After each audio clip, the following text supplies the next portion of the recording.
but okay, well, I'm saying who killed 3 cats 6 years ago, therefore it must be true because I'm saying it, right? No, but there's text message proof. Yes, and there's message proof. Facilitating underage girls for sexual favors. Okay, can you show us and that? There's also no, because okay, hold on. But you said there's also yes, there is. Yeah. So I would like to see it. No, but there's no court case. The guy's dead, bro. Okay, but where's the text? But we can't see it. So how did you I'm saying.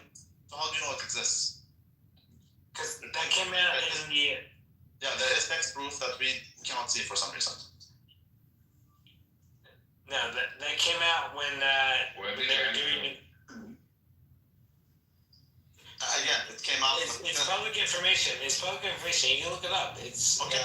Can you show me that? The court case was coming up. I wasn't able to find it. Okay, very very simple. Like I said, it's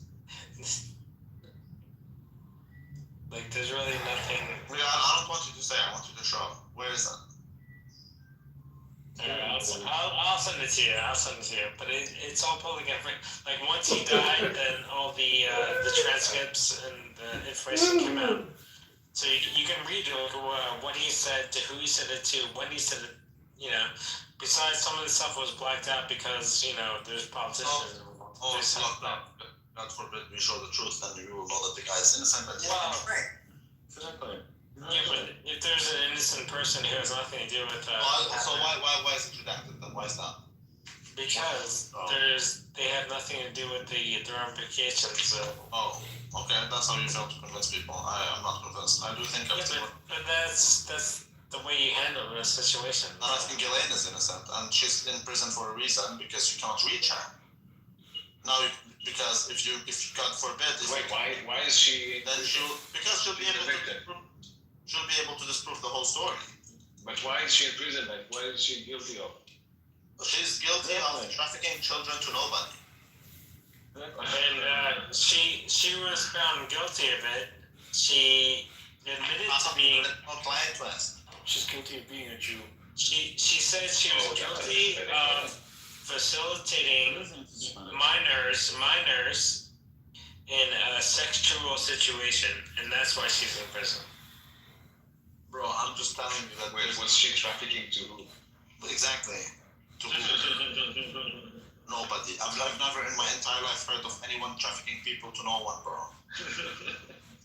Okay, Elaine is innocent. It doesn't matter.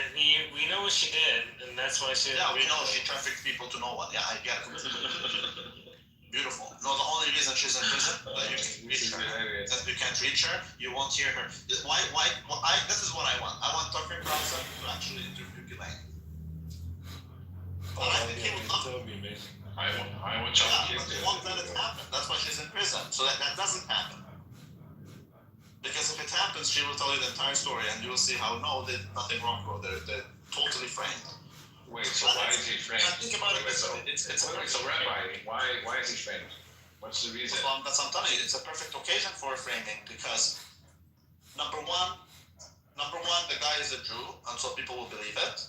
Number two, when it doesn't matter if he's Jewish. When it's child porn, you can't. Let it continue.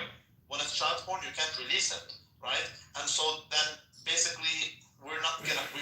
But it's not child porn. They were not not all of them. Whatever you want to call it, it's illegal. So then we are in a position to say it's true, and we don't have to prove it. Okay, but why?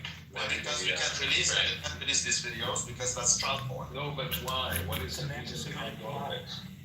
There's the perfect opportunity to frame the guy. Good job, Congress, that guy. But why? Elaine's father was one of the most prominent Israeli businessmen ever. He was. Wait, but Rabbi, why would they? For sure, he has a lot of. No reason. David Maxwell was a very important man, so the people are just trying to hurt his legacy. Rabbi, you're not answering the question. What question? Why would they frame him for no reason? Who said there's no reason? So what is the reason? The reason is, this whole thing started with Virginia, and Virginia is, you know who Virginia is, right? That girl, the one with Prince Andrew allegedly, whatever, the pictures. So she is a serial false accuser. Like she's a part of the Me Too movement, and she's been falsely accusing a million men. She's like that's her career essentially. And she found an opportunity to do that for Epstein. Again, Epstein was charged for prostitution. He was guilty of prostitution, correct? And that's an opportunity. That's added opportunity for us to say that yes, he's done these things to me, and she got other girls also. Wait, do you honestly believe that as you? Yeah, because it's financial. And Frank, wait, that is the same. You believe that the same as Anne Frank's diary was fake? Or he was just joking this time? I do believe Anne Frank's diary, half of it is fake, not all of it is fake. Okay. Written with different pen. True. As for this, I do believe with this thing we can't prove anything, man. But what we can say is that innocent until proven guilty. That's basically what I'm saying. I can't prove his innocence. You can't prove his guilt, and therefore he's innocent until proven guilty. I don't know why that's so shocking to people, bro.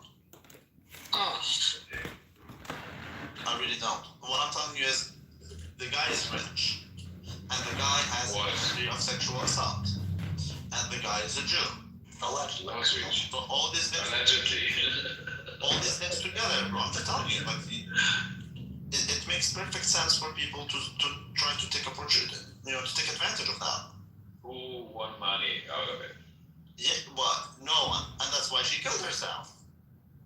Virginia killed herself in fucking Australia. She didn't make a single dime. That's unfortunate. Okay, and she was hoping to, and that's the whole point. But all you guys can offer is hearsay. So this guy said this judge said that, based on what? But can we see it? No, there's text evidence, but we cannot have access to. There's how many, 5-6 girls teaming up together in order to make money out of accusing this guy. Okay, but that's all we have is their hearsay. So what if I tell you this? I'm gonna get Chaser, Grace, Lou, Eftel, and Dania, all of them to agree with me that no harm has always been raping children in Morocco. That's right. Now it's true. There's nothing wrong with that. There's nothing wrong with it. But now it's true because they all said it. It must be true. Yeah. This is basically Epstein. Well, that's a bad example because it is true, but I understand. What you're saying? What do you think? That's something true. No, never mind. That no harm raping children is true. Oh, he said it's true. Yeah. Yeah. It's Yeah, true. Yeah. I said, also. Well, That's right. hey, Double the that's trouble. true, and therefore it must be true. And I'm agreeing with him. I'm saying it That is. even makes it, yeah. Okay, so do you understand my issue here? Is that just because they say that he did it doesn't mean he did it. That's right. So It doesn't mean that but it's not innocent. It doesn't make that he's innocent. That's the point. You're right that he was not convicted, but he was not acquitted also. But he doesn't have to be. He's innocent until proven guilty, bro. Yes, in the court of law, but Yeah, that's the only court. But he. That's That's the only court. That is true. So you are. He didn't have his day in court, not because he was not given a chance, That's the only court. Yeah, of course he wasn't. The guy killed himself. This is why he killed himself, because he was defamed in a way that it cannot be repaired. He was defamed. Proving he's innocent is a great way, no? Well, he did prove his innocence by killing himself before getting to court, and therefore he dies as an innocent man. No, he died. No. He died as a martyr. He died as an innocent because As a martyr, as a shaheed. you are unable to judge him guilty because he suicided. And therefore he will be in the history books as an innocent man. Allegedly. He died innocent. Yeah, allegedly. Legally, no, there's no allegation. His legal status was that of an innocent man. And this is how he clears his name. Child. When he killed himself. Well, he was charged, no, not convicted. Correct. He's a charged man. Correct. So he is innocent, and that's how he controls his He's destiny. not innocent. Well, But Rabbi, you know how these people are. That only Donald Trump can be innocent until proven guilty. I'm just telling you that's how he controls his destiny, because he can't control the present. All he can control is how the history books speak of him. And he died an innocent man. And that's what so that's one reason why he killed himself. The other You reason, think it was a good idea for him to kill himself? yes, Interesting. Of course. because otherwise he would be like Ghislaine. They would lock him up somewhere far away. God knows what they would do to him, and they would. What do we do to him? I don't know what's happening to Ghislaine. I just know that they. Whatever would happen would be a good thing. Yeah, of course. I mean, the guy has to go to prison till eternity for a crime he didn't commit. And you know how pedophiles are treated in prison. Yeah. Oh, so what do you want to do? There's nothing wrong with that. So of course he's gonna kill himself. How do you think Can that? you put yourself in his position? We're gonna send you. You've already been judged by the court of mob rule, and you are gonna go eternally to prison for a crime you did not commit. And the prisoners who are allegedly done that, they're treated like total shit. Yeah. And you I would kill myself. I would kill myself. Yeah. exactly. So then, but see, that's the issue. Some people say he killed himself means he's guilty. No, it's not at all. But you don't think that he did some prostitution? Yes, he did prostitution. Yes. Oh. Yes, he did. And then you're referring to the 2008 thing, and he was caught, and he and that's why he only spent 1 year in prison, because it was prostitution. And it turns out the girl was 16, and he didn't know that. Is there anything wrong with prostitution, Rabbi? Yes. Oh, okay. Just I love Mondani. What's wrong with prostitution? yeah, that's what I'm asking. Well, it's wrong because then it depends on the tax system. Based on what? I think it's Based on wrong. what? Well, because Instead of the what? it's wrong because of It's the a tax fairly system. straightforward system. I believe it's wrong because of the tax system. What if there is no tax to prostitution? Yeah, that's Okay, no, that's fair, that's fair. Oh, because the prostitutes don't have to pay So taxes. you believe prostitution should be criminalized so that you don't have to pay taxes on hookers? This is why your people don't understand, by the way. So point that out. Exactly. Well, I did it as if I want to pimp the bitch. That's good stuff. That's good stuff. That's good A lot stuff. of breeding there. If I want to pimp a bitch or two, why do I have to pay Bless tax? your heart. See, that's my problem. Is that if she doesn't pay tax, neither do I. See what I mean? What if she? What if? But she's This this. is a pro-freedom Well, tax. because as the pimp, I'm taxing her. Now, when the government comes in and taxes her, so that's like the government is my competition. Why would I want her? That's right. So if the government competes with me as the top Well, bitch, usually, because I'll be bottom bitch. in that case. well, in Canada at least, we decriminalized it because it was fucking up our court systems. Like, our court systems aren't set up to be putting through this many cases, and our court costs were so high, and that's why our taxes, part of the reason why our taxes were so high is because we're pouring all this funding into it. So when we decriminalized it, we got a tax break on that. So that's. I'm not sure how much we saved out of that. You know, I mean, the real reason we decriminalized prostitution is, and by the way, the prostitute herself is not a criminal, but the one who pays her is still a criminal. Wait, do we have more Canadians here than Americans? No, Yeah.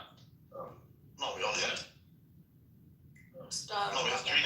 And I think. Oh, no, we got That's all? You're Canadian? Is American. no. Who's the other Canadian? It's just me and you. The only reason we legalize prostitution is so that we can tax the prostitutes, and by taxing Yeah, the that's a big prostitute, part of it. The provincial right? So the tax, government yeah, has to be the. but also because it alleviated a lot of our court systems. It's the same thing with the drug addicts. Over 50,000 people have died in Canada in the last 10 years from fentanyl Yeah, but I don't overdoses. care about these things. Though. But this is why they do these kind of things, is because they want to alleviate our universal systems, because everybody has to use the court systems and the law school, et cetera, et But cetera. the difference, That's the point. the difference with the drug stuff is that you're not fucking my business. Here, you're fucking my business. Well, you're literally fucking a hooker, so is a hooker your business? Yeah. I'm not fucking a hooker. I'm pimping out a hooker. That is my business. Yes. Well, it's both. It's both. It's both. It's both. Two things can be true. I mean, yes, There's but one thing for companies. if you don't pay. So then is your girlfriend a hooker? Or one of your, No. okay, so she's an addition. Wait, do they allow prostitution in the kink industry? I have 4 prostitutes. Yes, they do allow it. Do you think that Jesus allowed prostitution? Oh, never mind, his mom, never. Oh, kicker. Wait, no, don't kick it. What the fuck? Don't kick me, I thought, I'm trying. Oh, come on. Why did you? Who did that? You blinded me. We don't do that. Oh, Why John. did you do that? We don't do blasphemy. That's an That's fucked up. That's fucked up. Why? Why do you always keep Jews? Why do Jews always blaspheme? Because their faith is weak. So that's how it's done my problem. I don't know. If it's not your problem, then don't kick them. Oh, he just said so much for free speech. We don't believe in free speech. Yeah.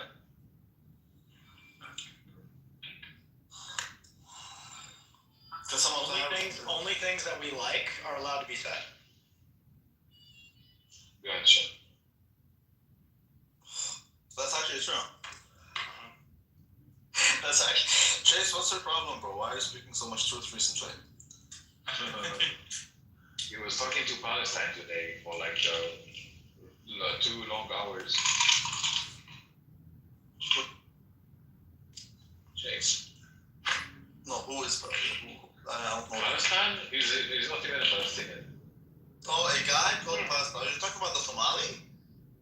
No, he's not Somali. He's from Denmark or something. I don't know who the fuck that is. I just know resistance.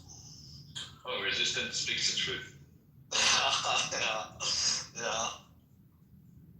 I will for sure go each Sunday to the Church of Resistance. Chase likes Amir's rooms. That's where he's at these days. It seems. Don't we all? Why don't you go to Amir's room? How else are we supposed to go find It's out? blocked. You blocked me. Oh, he blocked you? Why?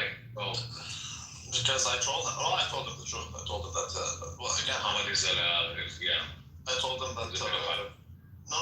It's just no. I told him the actual truth that the General Assembly doesn't get to make actual. All they can do is recommendation. They can't really get to say So something. this is why he kicked you? That's why he blocked me. Whoa.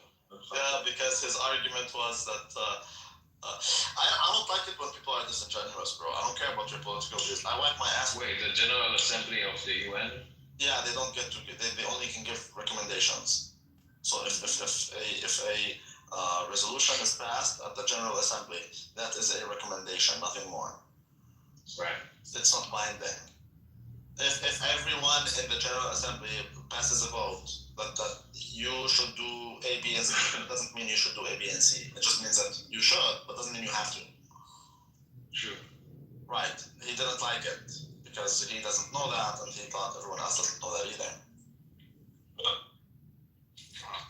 Bless you. Right, and that's it. That's all it is. I just don't like people who are disingenuous. That's all. So according to each resolution, you don't have to follow the resolution. You don't have to. No, you don't have to follow it. You only have to follow the. So wait, so what is the validity of the UN? Like what The do they Security do? Council. The Security Council is the only thing that matters. What if it's outside the Security Council? It doesn't matter. So it's nothing. It is. Yeah, it doesn't have. I can't believe that. Only the Security Council can actually make a difference. That's it. What can they do? That's why. The For Security example, Council. you'd often find countries in the General Assembly making a certain vote, the Security Council making another vote. But the General Assembly is basically a virtue signaling a podium. I see. So Yeah. it's nothing. It's crazy. Yeah, that's legit what it is. You can check GPT it. Yeah. No, but ChatGPT is anti-Semitic. Well, it's literally run by an altman. Oh, so it's not. I prefer Grok. Grok is anti-Semitic. I like Grok. Yeah. Me too. Right, but regardless, so I don't really care about your political views because I never met any person who agrees with me politically. So I don't really care about politics. Really? Yeah, I haven't met anyone who agrees with me. Your family members? No, Oh, okay. I never met anyone who agrees with me politically. I'm a fringe tiny minority. Someone in the kink industry. No, bro, I'm an anarcho-capitalist. There's not many people who agree. Most anarchists are communists. But like my politics. What? Most anarchists are communists? Most anarchists, yeah. That makes no sense. When I say I'm an anarchist, most people assume I'm like an Antifa guy. Oh, That's the gotcha. assumption. Gotcha. Right, so my anyways. They're leftists, but it's interesting. I don't agree with you politically. I don't care about your politics. I don't care which political side you come from. I think politics is gay, and I think it's for poor people. I do believe politics is for poor people. So I don't really get engaged on that front. What about rich people? It doesn't affect them? We only care about politics as long as it pushes forward our interests. Interesting. It does boil down to asset money at the end of the day, yes.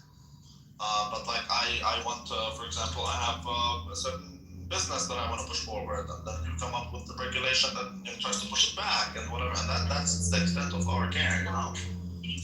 Interest rates, yeah, that's what we care about. We don't care about no fucking activism. That's for poor people. Let them do it. Hello and welcome everyone. We are live in the virtual arena of Clubhouse where the atmosphere is electric and the stakes couldn't be higher. Amir, our host of the night, is in for the fight of his life as Chase steps up to the debate stage. Here comes the confrontation, and it's a showdown like no other. Chase, with the precision of a seasoned striker, takes aim at Amir, exposing the web of manipulations and lies. Oh, what a moment! Chase is fact-checking Amir's nonsense with ease, and it's a sight to behold. He's owning the stage, folks, delivering each point with grace and confidence. Amir is on the ropes now, and the crowd can feel the tension. It's clear Amir is losing ground quickly. What a performance by Chase. He's absolutely crushed Amir tonight. The final whistle blows, and it's a resounding victory for Chase. What an unforgettable night of debate. Who made that? Who made that? You need to go on 11 It Labs. was on the news, Cardiff. That's right. That's right. Like, that was it? Amir, Go on 11 Labs. Amir's my bet. Oh my god. What you need to do is this. Go on What is it, 11 Labs. Yeah, no 11 labs. No, I didn't do it in 11 labs. I have my own tools to do. So then you know John Kitover? Which one? John Kitover. Yeah. You need to use his voice. I'm not. This you need to pay to create like a clone. I'm not paying 11 labs. Actually, Rabbi, I also thought that this was John Kitover for a second, right? Because that's exactly his The excitement. style. Well, John Kitover is the best library because if you don't want to use his voice, that's fine. He records everyone so that you can use anyone else's voice also. You need 10 minutes. Yeah, I know. So you can use Amir's voice. If you convince John Kitover to go to Amir's room for 10 minutes, that's all you need. True. Daniel, you gotta play that on the stage while we're both in there. Yeah, exactly. Well, if he blocked me because I told him that the General Assembly can only give you fucking recommendations, bro. Why do you think Rabbi, listen. You have to understand there needs to be sales for the kosher shekel. I need to go and I need to sell our products. our products and what are those? Merch. Meme coin security and merch and dildos. We don't have child. Kosher.sex. That's a hidden business. I don't appreciate you telling people. And ass. Yeah, you can go to kosher.sex. That's right. Yeah. Check it. Do they like this website in the kink industry? Yes, this is Rabbi Shmuley's. There's a lot of horny motherfuckers. Is he also in the kink industry? That's his website, no? I've told. Yeah, that's him and his daughter's No, website. but That's his daughter, yeah? yeah, but Yeah, his daughter is. no, but the question is whether he's in the kink Yes, industry. he's in it. Of course. His daughter is. He's probably not the kink He is. Yeah, I would assume he is. But yeah, you're back. I'm not sure. Oh, look at Daddy Cool here. A song by Boney M. Amazing. I love that. Daddy Cool is a good song. I like that song. Daddy Cool. Welcome, Daddy Cool. Daddy. Welcome, Daddy Cool. Hey everyone, How are you doing? Who's in the picture? that's I know BB, what that is. Benjamin Netanyahu. my role model. That's Netanyahu? Mm-hmm. Child. It doesn't look so aggressive in that photo, right? I know, right? I like Netanyahu. I think No, he's nice. BB is a good. It's good leader. There's nothing wrong with him. Give me a negative, and I'll rebut you. He's widely loved. He's very If he wasn't the prime minister of Israel, Israel would not be exist today. That's not true. That's not true. That's my opinion. There's plenty of. That's my opinion. Okay, the last prime minister is a great prime minister, and Which one? they have both been looking out for There was a Israel. rotation. Hello and welcome, folks. We are live on Clubhouse, where the atmosphere is electric and the debates are heating up. Rabbi is gearing up for his third consecutive day of relentless pursuit, seeking passionate souls to engage in a fiery discussion on the timeless principle of innocence until proven guilty. Even if, heaven forbid, the accused has passed away before their trial. And oh, what a twist it is, folks. He wasn't even charged. But alas, the crowd seems less than interested. And wouldn't you know it, they spark his enthusiasm for his absolute favorite topic, Jewish tropes. It's another day that ends with a why here on Clubhouse, and the drama is palpable. Stay tuned, folks, because you never know when the next big debate might ignite. I don't like the speaker. Wow, it's a מעולה. Can you change that? Can you control the speaker? I cannot. You're the speaker, and I'm trying. Parlez-vous le français? Oui, oui. What? Oui, oui. Adam Mumtaz.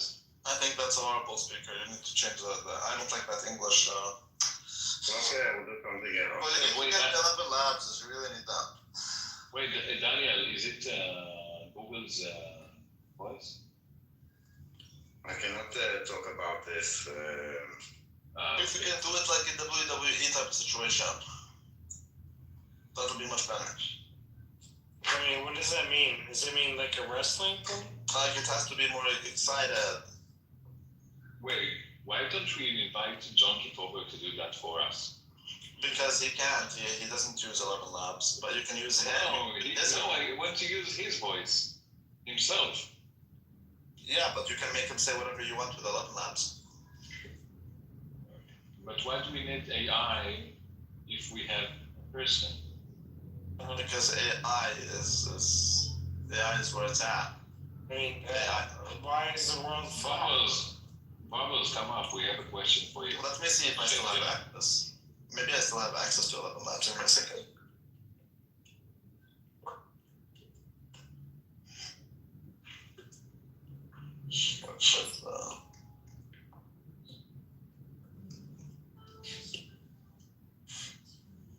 Okay, let's try this. That's right.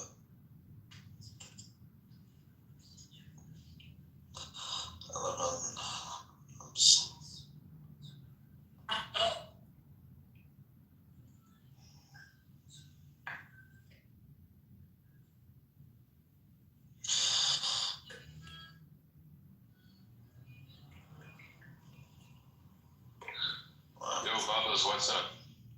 Hey. You're a Jew, right? Mm-hmm. Okay, great. Do you believe that Jeffrey Epstein was a pedophile? Don't frame it like that, bro. Do you think Epstein was innocent? No. Based on Okay, so you're anti-Semitic, yeah? Then. based on what?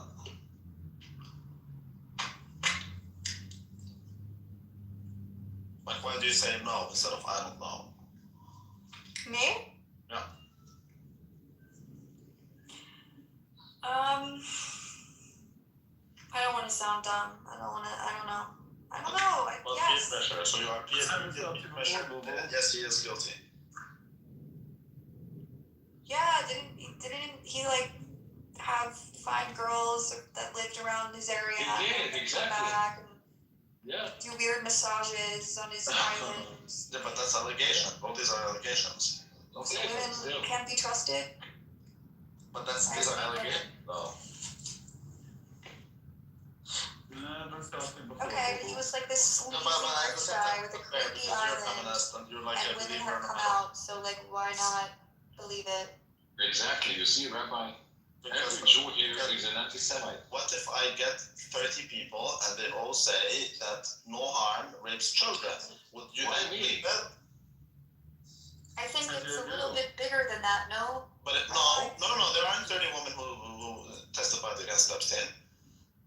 But if I get 30 Tons of women, girls who were young, women who were young at the time, and there's pictures of them in his like hallways after like giving massages to old men. Like it's weird. I mean, Where are is that these, not where are freaking these, weird? videos? Probably a pedophile. I haven't heard of anyone who saw these videos. I think it's weird that you're like dissecting it so much to think that maybe he's not. Maybe this guy that everyone says is a pedophile is not. Like, why?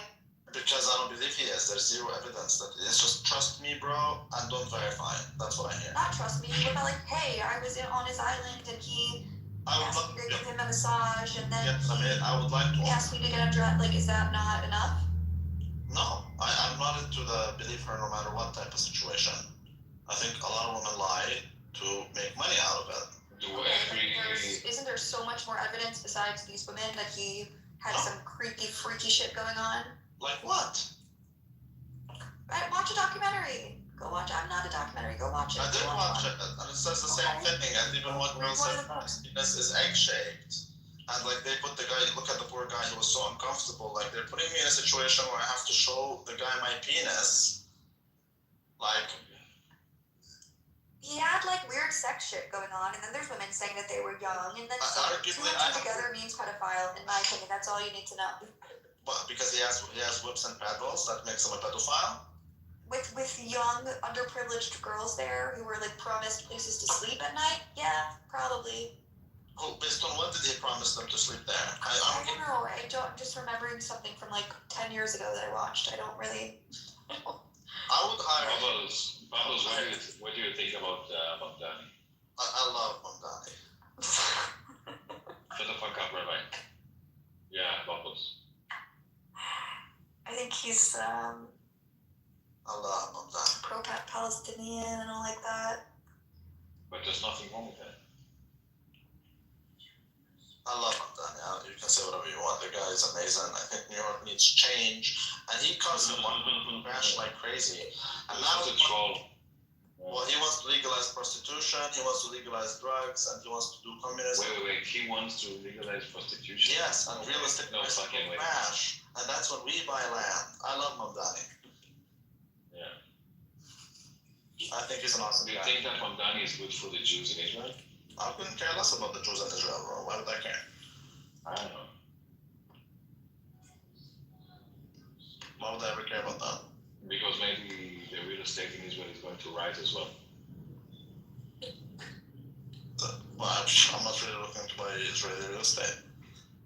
That's too bad. I'm trying to oh. Why? I found, hold on.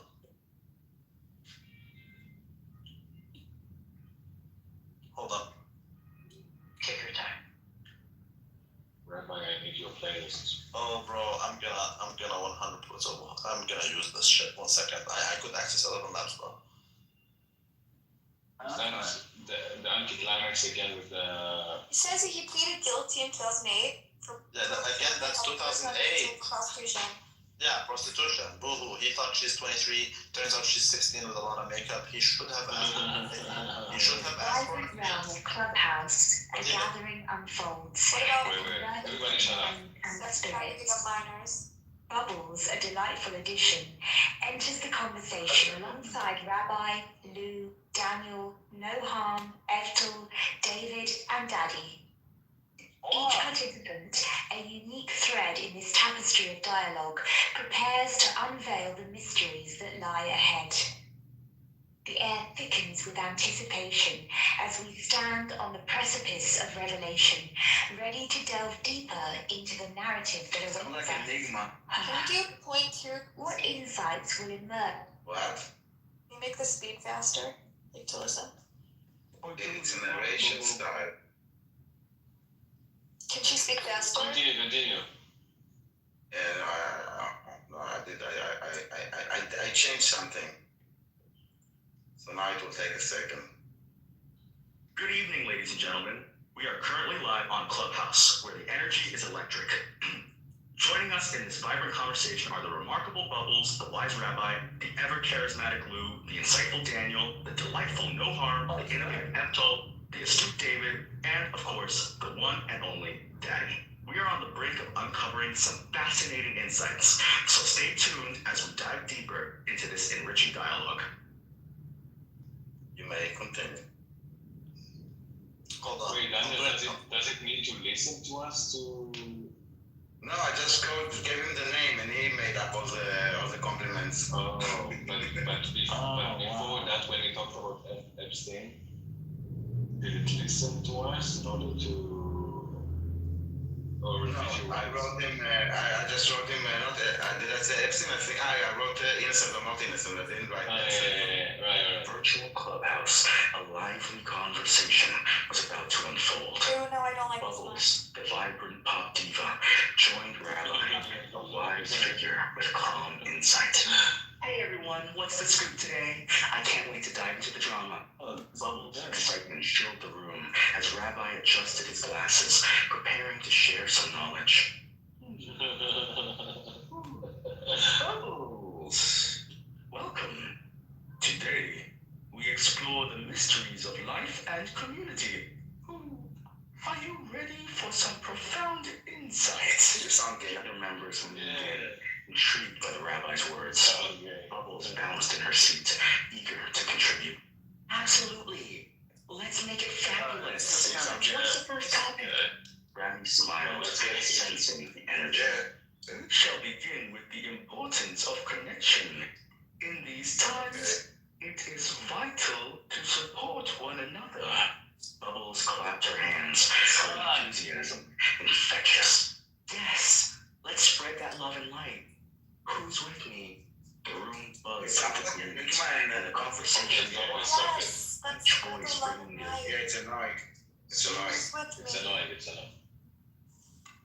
It wasn't funny. Who's with me? We are all with you. No. No, I'm not. He's not with you. Most of us. I want you guys to listen to this, okay? Let's do a survey. Who's with Bubbles? Hold on, listen to this. Listen to this. She's Rabbi Fubu. She's my boo. Listen to this. Hold on. Here we go. Open this up. Open it up, motherfucker. Open. Motherfucker. Wait. Okay. Here we go. This is the all allegations comes from Virginia, who is a professional false accuser, one who killed herself after receiving $0. All the other girls had similar incentives and aspirations as she did. Orphan Talk about the glowing voice. Epstein, may he rest in peace, lived children, cared for the youth. Education provides opportunities, even paid for their works, and ensured their access to mental health facilities. All that he did Well, what was day is this? We got this. 11. accuse him. He had no option but to kill himself since he was defamed beyond reason. He was effectively found guilty by the court of mob rule. Remains innocent according to the rule of law. May his beautiful soul rest in peace. So that's a bad entrance voice. Let me change it a little bit. One second. gonna change it to the because there's. Let's try this one. Yeah, let's try this one. Maybe it's better. Hold on. Epstein was framed. This is the truth. All allegations comes from Virginia, who is a professional physician, one who killed herself after receiving $0. All the other girls had similar incentives and contributions as she did, all for nothing. Truth is, Epstein, may he rest in peace, lived children, and cared a lot for the youth. He was the only one to fund their education. No, I know, but she cannot come when Daniel is mourning. This one's horrible. Wait. This one's horrible. Where the fuck is it? Okay, let's try this one. I think this one's okay. Let's do this one. So now she can. Yeah, I'm inviting her.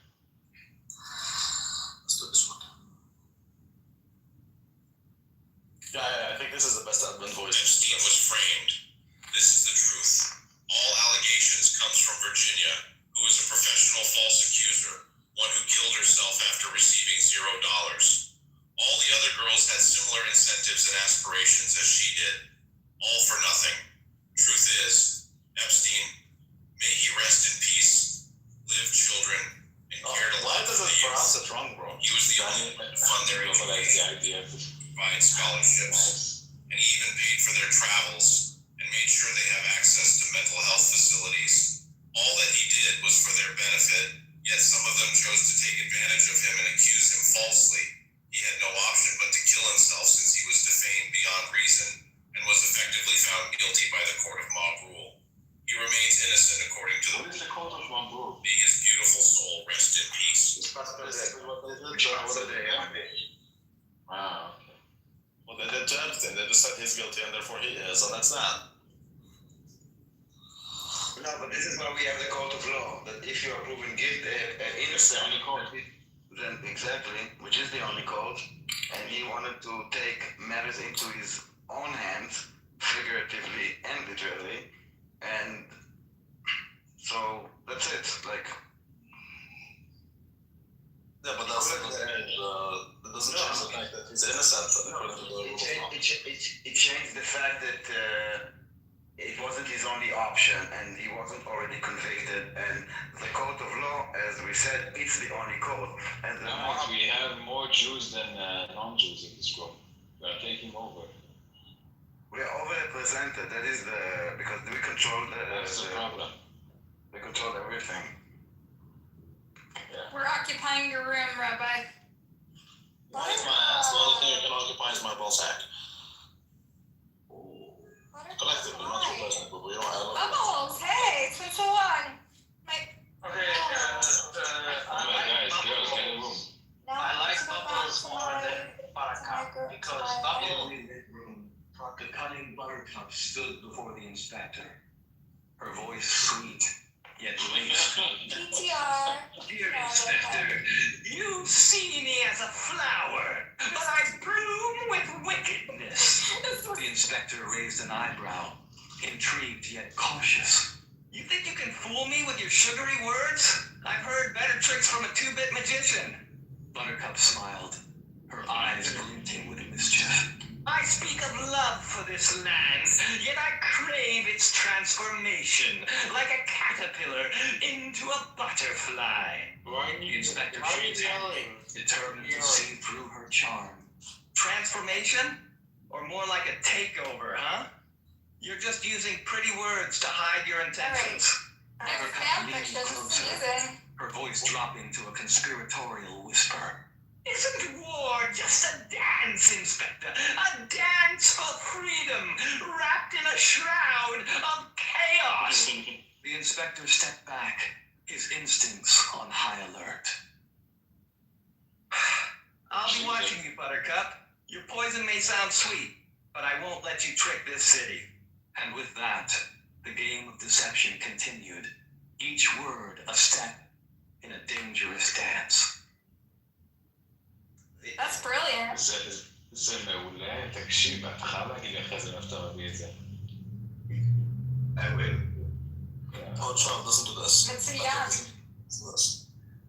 Why don't we just like actually talk instead of letting Look at all these loser niggers jumping on the bandwagon. We tried tried it. Did we? I didn't. No, hello, Bubbles. Where are you from? I don't know you. She's from Danny, we've spoken so many times. Ah, so you had a different name. She's from Tel Aviv, just like you. Where's Issa? What was it? Opinion Issa. What was your name? L. Ah, okay. Mars. No. This one in Bubbles. Daniel, you're in Tel Aviv. Look at all these loser niggers jumping on the bandwagon and judging Epstein without any proof. Not now. I hope you idiots self-reform. Get a job. Now I'm in Berlin. With lots of joy, but half-assed love. Shut up. Epstein's back. Rabbi, we don't be the Shut the gentleman. fuck up. He's innocent. Let's move on. Yeah, he's. Well, listen to it. Look at all these loser niggers jumping on the bandwagon. That's us. We are. So I hope you idiots self-reflect. Get a job and lots of joy, but half-assed love. Fuck off Epstein's back, you pedophobes. It's just words at this point, Rabbi. We just hear words at this point. It's not even like. We believe you, Rabbi. Yes. You don't have to believe me, you have to believe the courts. Yeah, and I'm sure that one day you will find people that will be willing to kind of have this like long debate. But they did. 2 days ago, I raped a room for 3 hours. I know I was. This is why I noticed you were there for 3 days on this topic, and no one wants to engage. Oh, you saw it?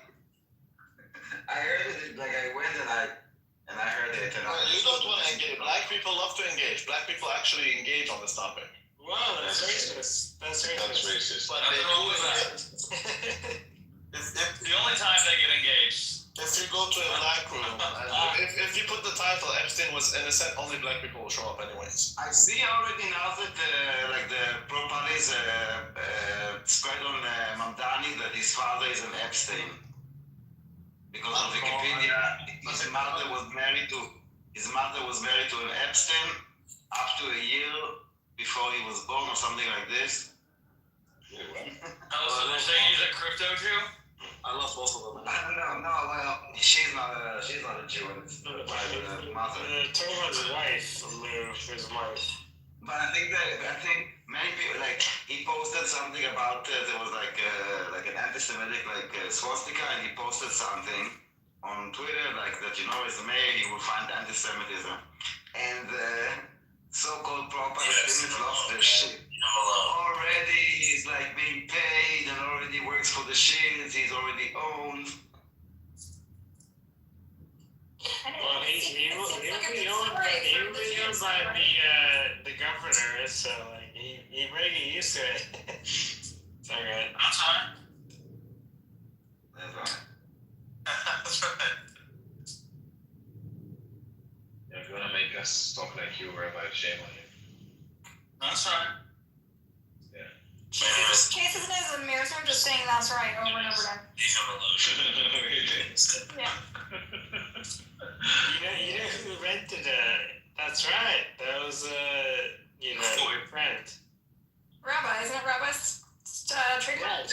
Yeah, I think he rented it. I don't know. I didn't start singing until he started singing it. I don't know. What are you talking about? That's right. So Chase isn't a mirror, so I'm saying that's right over and over again. That's a guy called Cowboy from דניאל, שלח לי הודעה. איך אתה עושה את זה? אני שולח לך את האירוע. יאללה. יכול להיות שאתה צריך VPN אבל. Why do you talk about him like that? It's not Sorry. I'm speaking that monkey language.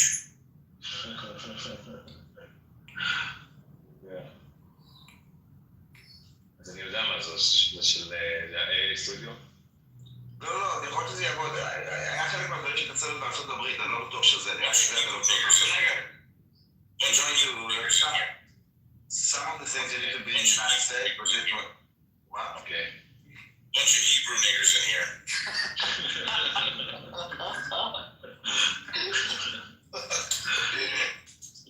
How did you make it say it so fast?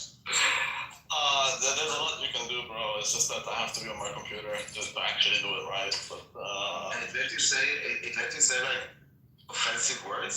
Wait, You let you do everything. The only problem is you can't use Trump's voice or Biden's voice. It's banning, like it blocks me every time I try to do What it. is this program? Is this how they generated my voice? Like what? Yes, what, it's very easy. 11 labs. You can just take it. Wait, how do we know it's you, Buttercup? What? Yeah. How do we know it's really you? What is your social security number? Just so we confirm it's you. But Edmund's voice is the best, bro, honestly. That's where it's at. Bunch of Hebrew niggers in here. Oh, boy. That's so cool. That's insane. Yeah. Does it like adopt Like yourself, good, don't personality and stuff, or just voice? What? You can no, both. Like, for example, you know Mama Jazzy? There's a woman called Mama Jazzy. She's always screaming. So when you make her say something with 11 labs, it's always screaming.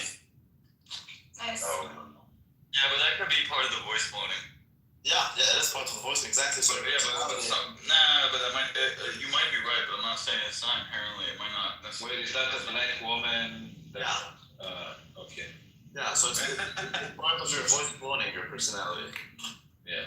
Well, because she's a screaming woman, you know she's black? I mean, okay. Fair enough. That's anti-Semitic. Nothing wrong with that. Yeah.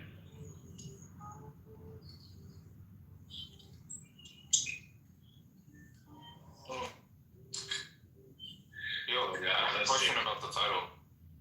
Kathy Woman, Kathy Woman. Nobody cares about Kathy Wood. We're talking about Jeffrey Epstein. Rabbi,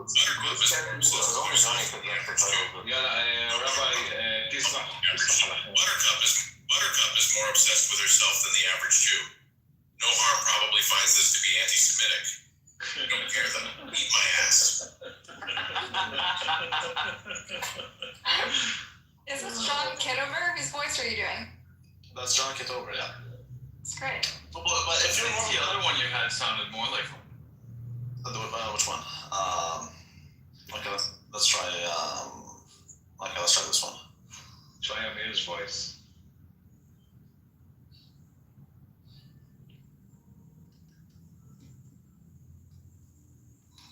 I don't have Amir's voice. Hold on. Buttercup is more obsessed with herself than the average Jew, which says a lot, believe me. No harm probably finds this to be anti-Semitic. Yeah, that sounds more like him, but I think there was another one. Eat my ass. Yeah, but this is not as energized. I mean, I can, if it's on my computer, I can do it. Don't you think that it's a little bit crazy that somebody took the time to record Buttercup's voice? No, they're It was rich. But this is fucking crazy. And then they edited out the other voices. Like, how many hours of work did it require for him to? Not much. I've done that with our Jewish friend Evan.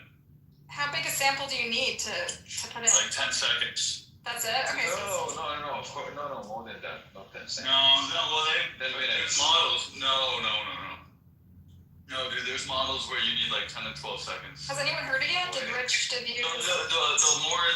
The bigger the sample, I think the more accurate it's going to be, but. For sure, but 10 seconds? Getting wild, dude. That's crazy, yeah. Have you guys heard it? Did Rich show you the Buttercup voice? No. Yeah? Abu Batata. Yo, what's up, man? Yeah, how are you? Hey. I'm Dana. So you can talk, yeah. Oh no, it seems like you guys are talking about something else. I was confused by the title, Kathy Wood, the only woman in finance. It's like kind of a deep cut reference. Yeah, we need to change the topic. We're talking about like the AI generated voices people are doing where you take someone's voice and then it Buttercup is forever Rabbi's boo-boo. She will always be near and dear to him. He will always tuck her warm in his pants and light up her sparks. Oh, child. Rabbi loves to spread ass cheeks like Nutella on toast bread. Not toast? You put Nutella on toast? You can put Nutella on toast. Yeah, you can, but like, is it good? Isn't that like the picture on the Nutella jar? It's putting it on toast. Yeah, I think it is. It's literally on the jar, bro. Just eat the Nutella. Okay, I'll change it. Peanut butter on toast bread. What? Yeah. Peanut butter by itself is crazy. Oh, Jeffrey Epstein is the only woman in finance. Love Epstein. Yeah, there's nothing wrong with it. He did more for the youth than any of you. So. Anyway, you gotta go. See ya. See you later, man. Bye. Ciao. Listen to this.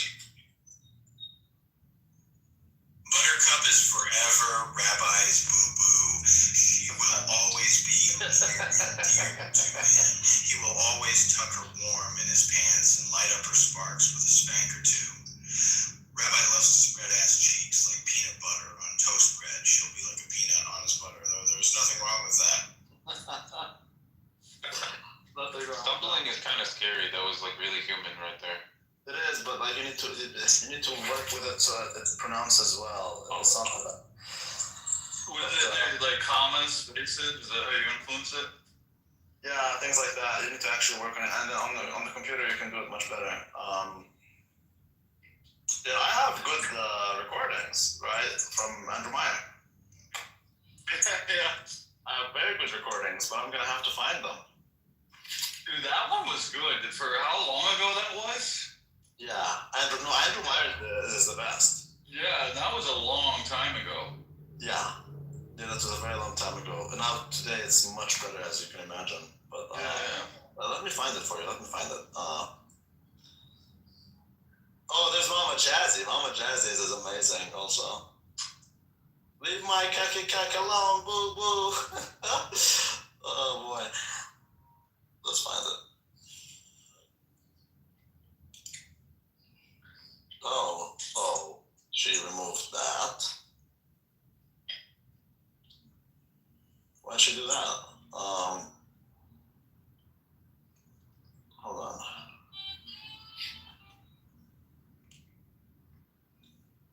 I was relying on fucking Isabel's chat history.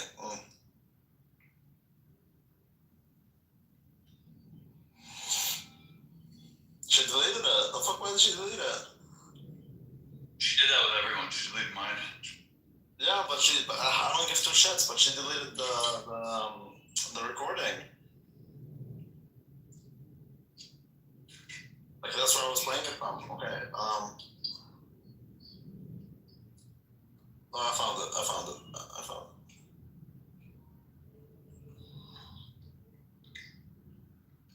Oh, I found where I will find it, basically. Is that it?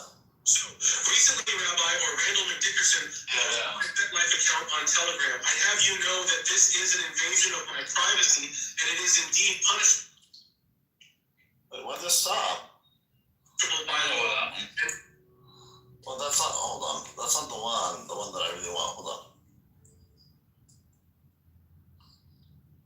Where the fuck is it? Man, fuck Isabel. She deleted it. It was golden. Why would you do such a thing? Didn't you use Diego's account to do it? Wasn't it? Shouldn't Diego have it? No, you can't save it like that. Hold on, let me try to see if this guy still has it. Wait. He might have it. He might as well have it. Fucking Rabbi was telling Andrew Meyer about the dangers of cuckoldry and wife sharing while I was sitting right there. Like, hello? Leave my cuckold alone, bitch. First time I opened my legs, I got pregnant. Then I opened my relationship and he ran away with a dumb hoe. Ain't there nobody taking my cuck away from me, boo-boo? Y'all be racist to me like I'm a National Geographic motherfucker. From Rabbi playing the sitcom flute in the middle of my BLM rally to the rest of y'all calling me shit like Big Mama King Kong and Big Mama Godzilla. My name is Jazzy, bitch. It's Jazzy. And I might make heavy metal even heavier. But you do good to leave me alone, bitch. It's so good, bro. Did you write this or it's generated? I wrote this. That's a long time ago. But I want the Andrew Meyer one.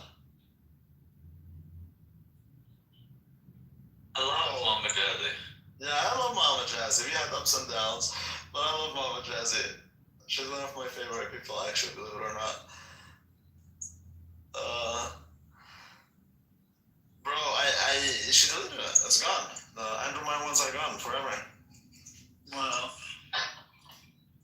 So you have this technology been around? I thought this is a new thing. People have been. No, it's very old. It's super old.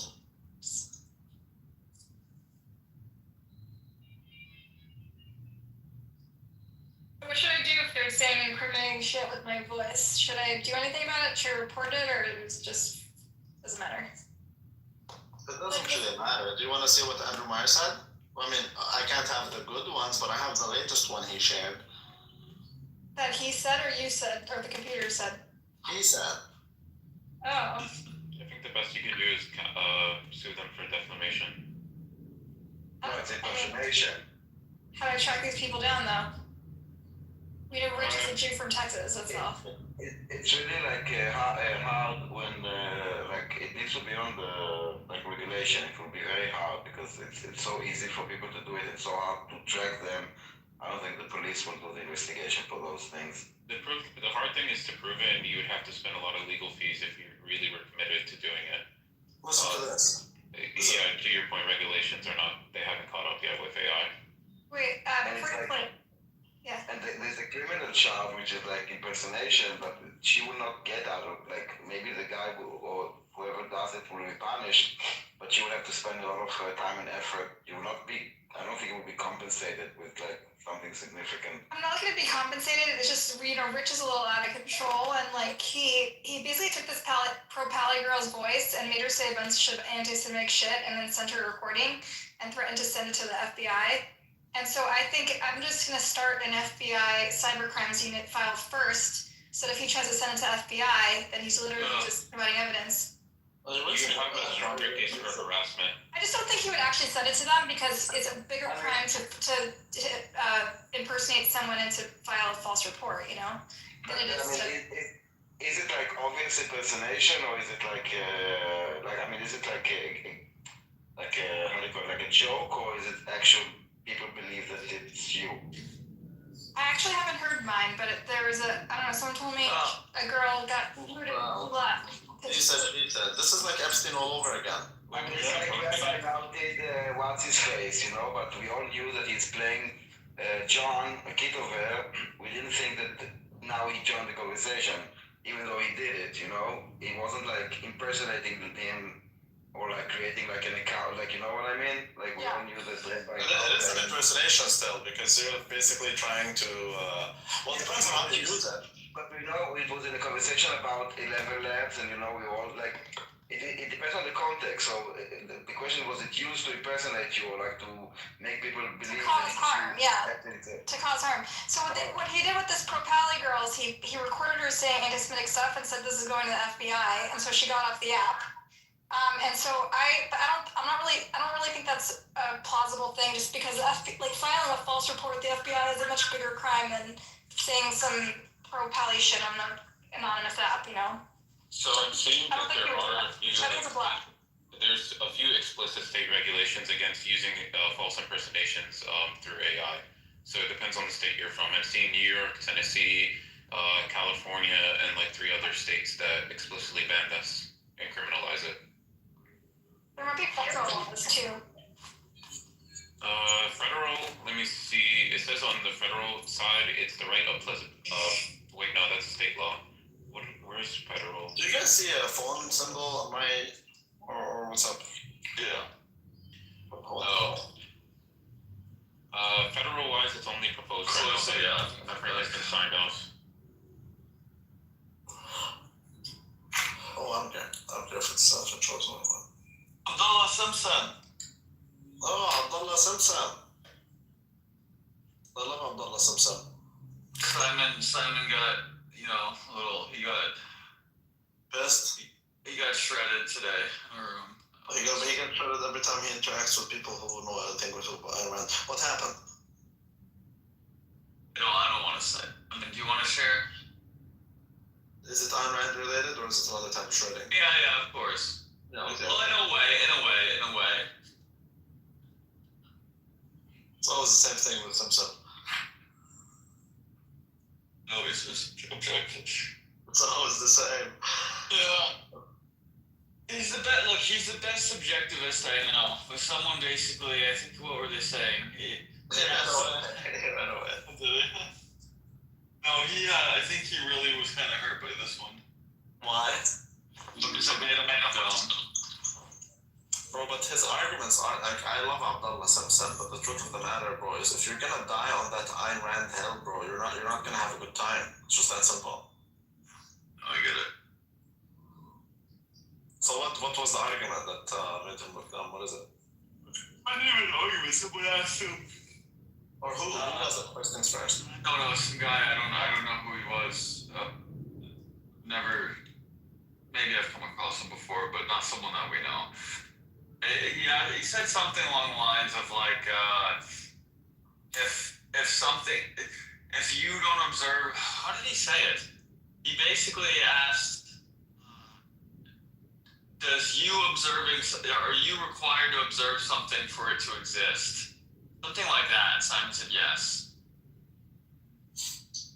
So required to observe something for it to exist. That makes sense.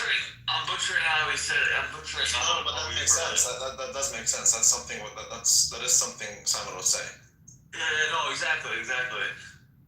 Because the Ayn Randian view doesn't understand difference in time. Like they treat time as if it's like a point right now, like this point. But like, what if it's something that I will be observing tomorrow? Well, it will come into existence, right? Well, and the guy, I'm just going to come up with a separate example. So the guy says, okay, so if you need to observe the rock in order for the rock to exist, then after you die, does the rock no longer exist? It was a very similar thing to that. Simon couldn't really back. Well, see, Simon is retarded then, because the way Ayn Rand would tackle that is she would say, when I die, I no longer exist, and therefore I cannot observe. I am butchering it, but it's something like as ridiculous as that. Where he basically said yes to a question that like everybody knows that you don't have to say. Because the guy was even shocked. Maybe he didn't know Simon. The guy was like, wait, you said yes to that? That means Simon himself is retarded. Because again, Ayn Rand would easily... I don't think he's retarded, dude. I think he knows that there's flaws in his views, but he, like, for some reason, for him to acknowledge that there's a flaw, he thinks the whole thing collapses, which, I mean, in his sort of view, it sort of does. In his sort of view, it does, but I don't... It does collapse, but he didn't represent Ayn Rand's view as well. Because as I told you, again, I want to ping him back in. Because he'll remember exactly. But you know it's not okay, hold on. Lou, be nice. I love Simon. Yeah, he's nice. I even sent him a message on Instagram because I kind of felt bad. Nice, okay, that's cool. Nice. Yeah, I said, you know, you're my favorite subjectivist. Yeah, he is my favorite subjectivist too. He is. But how many people are your like in the scale of 1 to what? My God, Bobadilla is drunk, bro. Do we kick this in again? On a scale of 1 to what? What's the scale, David? Now, Lou, you're giving him like a scale. Come on. Like a scale like 1 to what? Abdullah Simpson, I like him. I think he is hardcore programmed. Okay, he is someone who is programmed, and I've met a lot of those in my life. And that's totally fine. But the issue then is, he, again, in this case, if what you're saying is true, then he misrepresented Ayn Rand. You know what I think? I might be butchering it, but I think I won't get into personal details, but I talked with him about this. I think his life was going down a path that wasn't so good, and then he found objectivism, and he really did turn his life around quite a bit. And I think that's why he's so attached to it.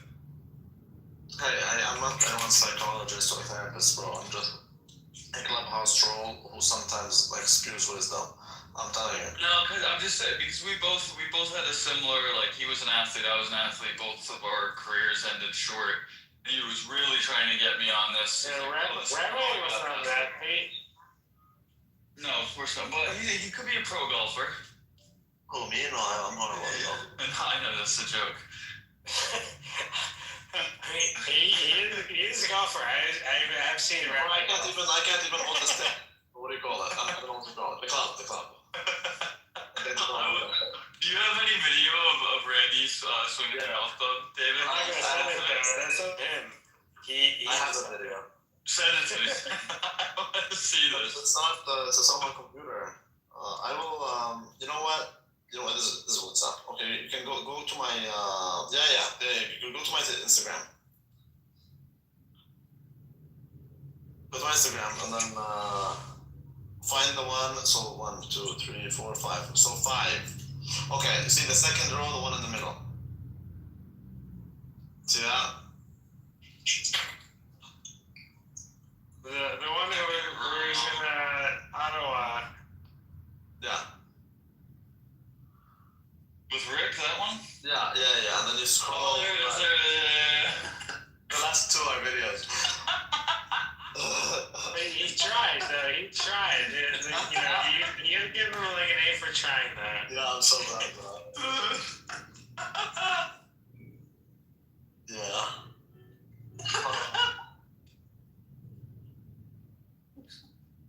That's the first time I play golf in my entire life. The second one, wait, no, you hit it up there. Yeah, I thought I smashed some shit or Dude, can you hear me in the background? I was laughing. I should have laughed, but I didn't laugh in the background. Yeah, I'm very bad. Yeah. Bro, I'm not a sports guy. Like, I play volleyball. I'm more of a math guy. Yeah. Yeah, it's never been something that I. Anyways, see, that's my strength, is that type of stuff. So CM was there. CM, do you remember what the guy was asking Simon that he got in Fatima's room? Yeah. But this guy's retarded, bro. No, but CM was there. The guy, JCC or whatever his name was, asked Simon something, and Simon said yes to it, which was like amazing that he would say yes to it. Yeah, but he always gets shredded, bro. I'm telling you. The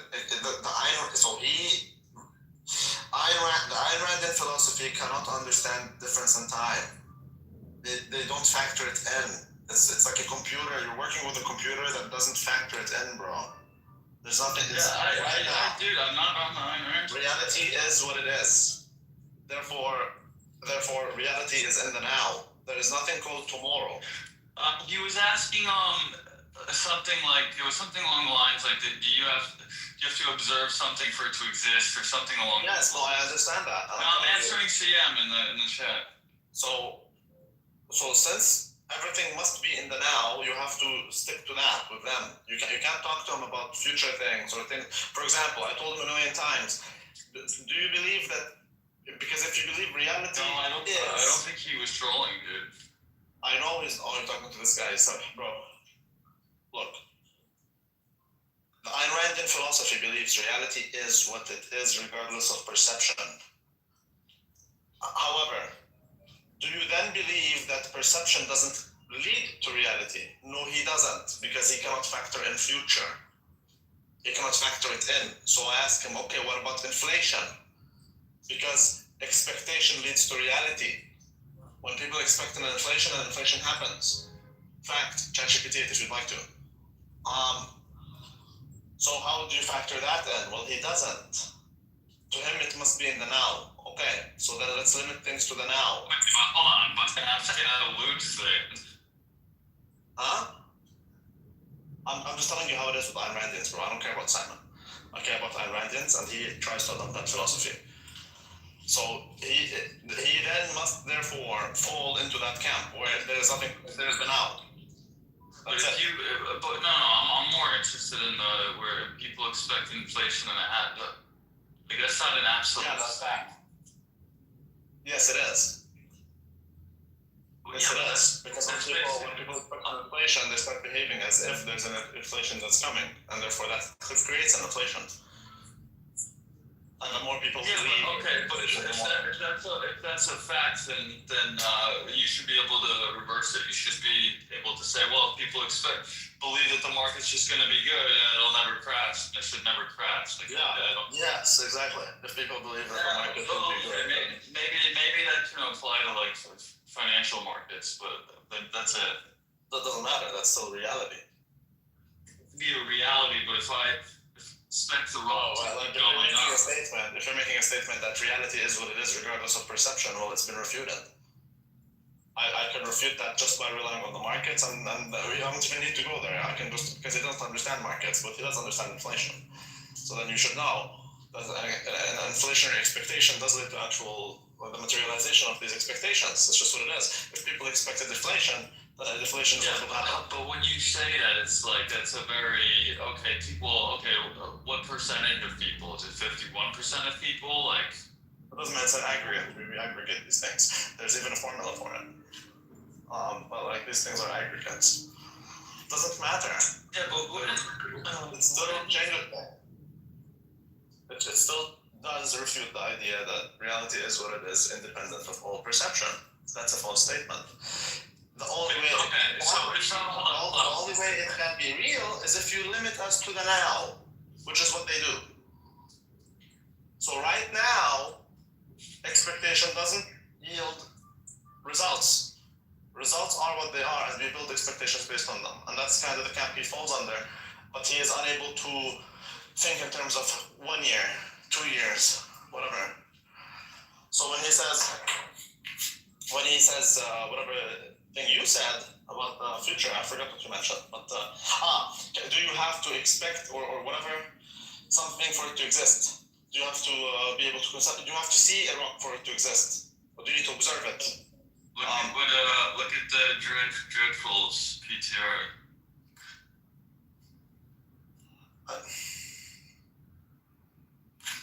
What is that? How's that relevant? How's that relevant to what I'm saying? Should you despise stocks and see die stocks are never sure thing, especially when everybody seems to think they are. Yeah, but that's a stupid Wall Street Journal. I'm just saying. I mean, I'm having a hard time wrapping my head around that idea of what you're saying. I mean, I get it. The mass psychology. On the wrong areas. You're so focused on the wrong areas. We can talk. I'm not interested in the Ayn Rand thing. I'm not.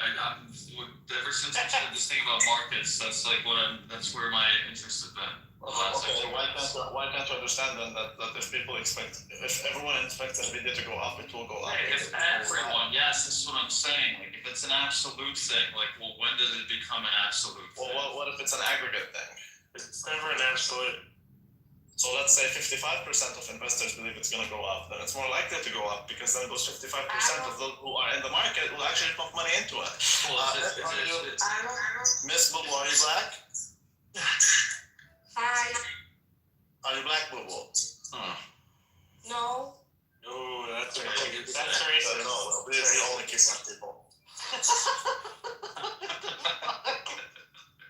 Yeah, we don't do Hispanics. What do you mean? You don't like Latinas? No. Oh, gotta diversify, my friend. Okay, so no, I don't believe in diversification. Diversification is for losers, according to Tim Rambleson. Diversify your portfolio to the maximum. Yeah, sometimes. You have to diversify your ass as well. That I believe in that. That's right. Yeah. We were just talking to some ass. I do believe in. Well, I mean, she was Hispanic, unfortunately. Look, bro. Doesn't matter. Hey, we used to play a game where every 10 minutes someone has to get kicked. So what if it's okay? What if it's So is it like 55% of people investors? Hold on, not done. Is it when you say 55% of investors? Is that the mark like okay? So one guy is 1% of the investors, but this guy happens to control 55% of the money. then you could say, well, in that case, then yeah, the market's going to go up because he believes it's going to go up, and he controls 55% of the money that he invested. Bro, there's a million ways to look at to calculate these things and still estimates. Like okay, fine. So if the number of investors out there and each one of them weigh them by their net worth, how about that? Yeah. So then if you come up with a situation where, because you keep thinking about it in terms of the absolute, it's not in terms of the absolute, it's in terms of the relative. If of all these investors that exist in the market, or all the investors that have access to this market, if say 60% of them believe Nvidia is going to go up, then Nvidia is more likely to go up. Because if these people think it's going to go up, disagree with that. They might as well invest in it, and if they invest in it, it goes up. And therefore, expectation does yield, it does materialize in reality. I get that concept, but you said it will go. Yeah, I'm caught up on the absolute, but now you're kind of walking that back. Yes, because it's not about the absolute. The absolute doesn't exist. We're on the same page then. No, it doesn't exist. It's simply the fact that if the majority of people believe that something's going to go up, then they would invest in it. And if they invest in it, it goes up. So expectation does create reality. And so the Ayn Randian philosophy is gay. It is a homosexual thought. Hardcore.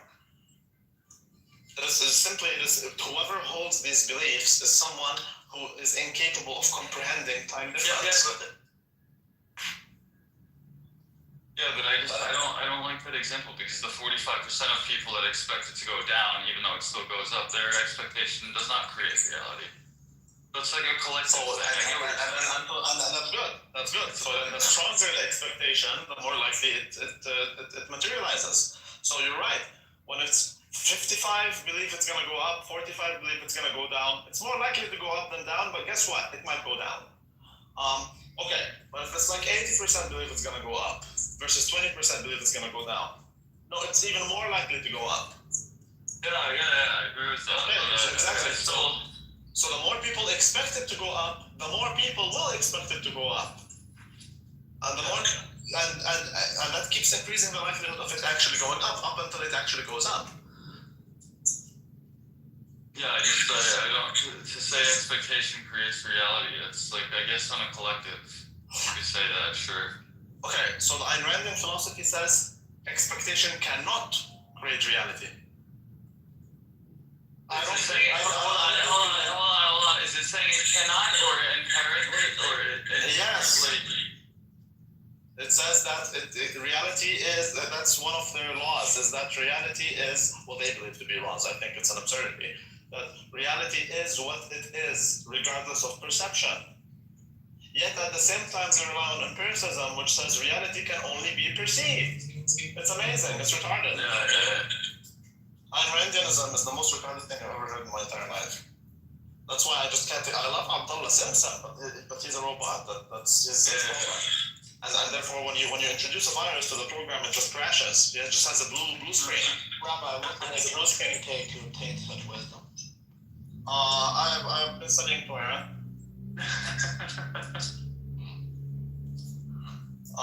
But every time you talk about these things to Simon, he has a crash. It's a blue screen. So, but if you understand his philosophy, it's so easy to dismantle. So, for example, he says that violence, because he's a libertarian, he believes in the non-aggression principle, right?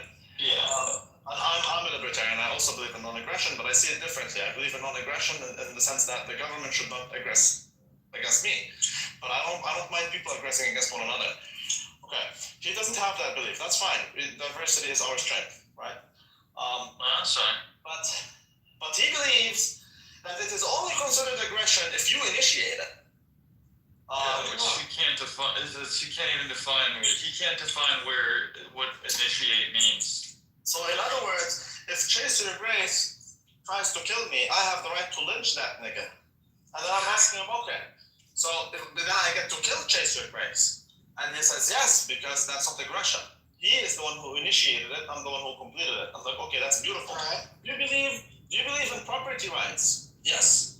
Do you believe taxation is theft? Yes. So what about tax evasion? Oh, no, tax evasion is not okay. Tax evasion because you're breaking the law. So okay, then you get your morality from the law. Tax evasion is okay. Well, I know, of course it is. But he says it's not because he gets his morality from the law, but he denies that. But yes, he does. He gets it from the law because his only argument is that it's illegal. But bro, but I'm not initiating the violence. He initially said that. He said that you are initiating violence by stealing. But I'm like, no, I'm regaining what is mine. The government stole my money, and now I'm regaining it. And so I'm not letting them steal the money. That's right. So I'm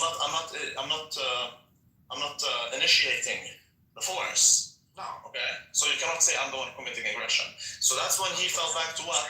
He fell back to the law, and he's saying it's illegal. That's right. Okay. So you do get your morality from the law, but he denies it. But Isabel was there. You can ask Isabel. She saw it. She saw it.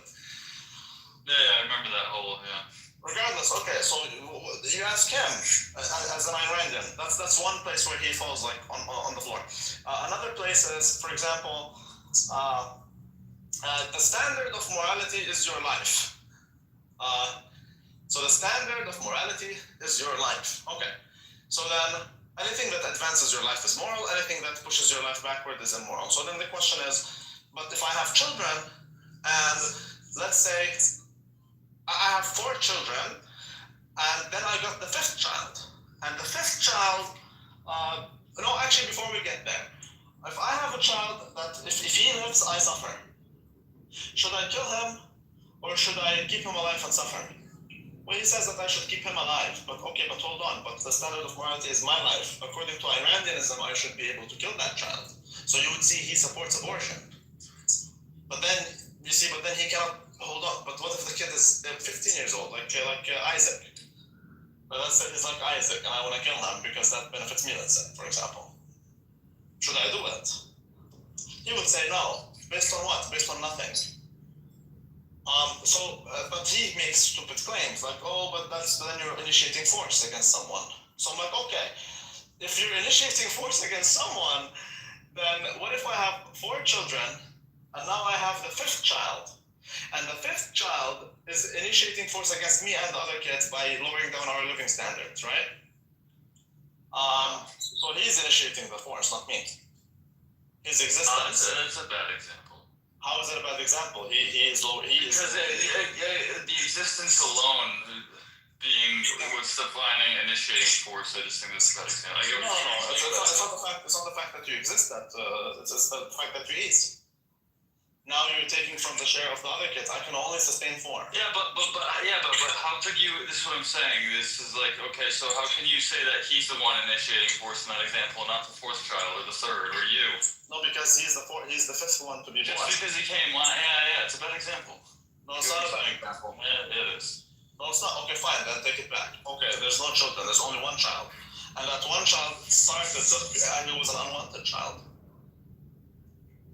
He was an unwanted child, and he is adding to my pressures of life, and he is actually putting less food on my table because he's eating part of the food, right? He protrudes that small hand and he steals some cheese bits. He's taking my cheese. So he is initiating force. So why don't I get to kill him? Well, you could argue that you're taking his cheese. No, I'm arguing that that's altruism. So that because love is a virtue, and there is no love without sacrifice. And you sacrifice for your child, and therefore, and that is moral and good. And therefore, morality the standard of morality isn't your life. It's the opposite. In some cases, altruism is moral. He believes altruism is the ultimate evil. Yeah, I know, it's retarded. Right, because he's Ayn Randian. They're all retarded. Anyways, I don't want to go on forever. I'm just trying to explain to you what these niggers believe.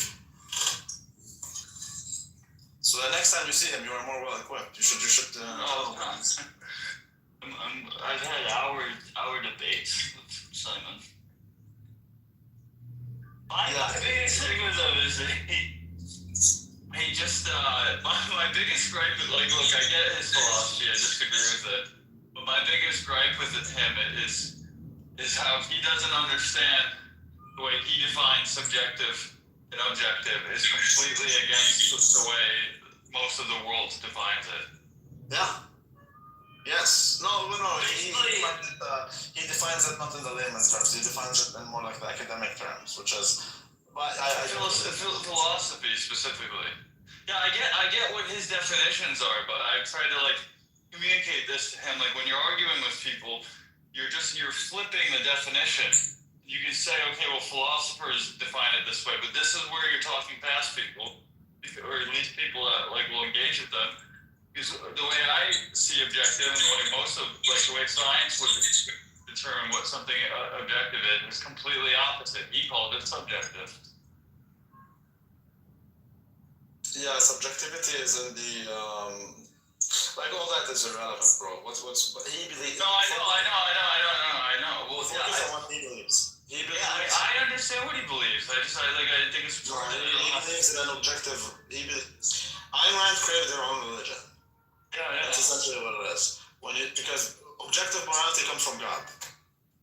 Okay, God comes to you with an objective system, and you can say it is subjective to him. You can make that argument. But to us, it is an objective system. It is a divine moral code of conduct. Okay, so that's divinely given. When it says in Torah that you cannot fuck an animal, for example, that is divinely given. That you cannot do that, and therefore it is believed that you cannot do that. Atheists don't have that. Atheists come to you with subjective morality, which is there's no your truth, my truth. There is no the truth. There is your truth, my truth. There's multiple truths, right? All that stupid shit. So some atheists are trying to cope with that. And that's what Ayn Rand did. Ayn Rand came to you, she said, yeah, that's retarded. So I'm gonna build my own God.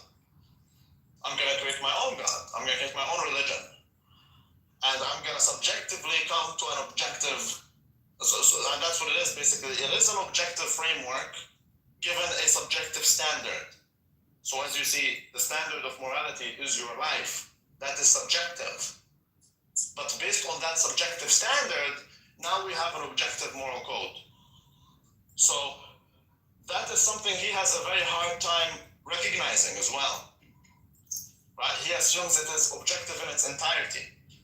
But that's totally baseless, because you are and that's why I keep attacking his presuppositions, bro. If you wanna debate someone, you need to attack their presuppositions, not their beliefs.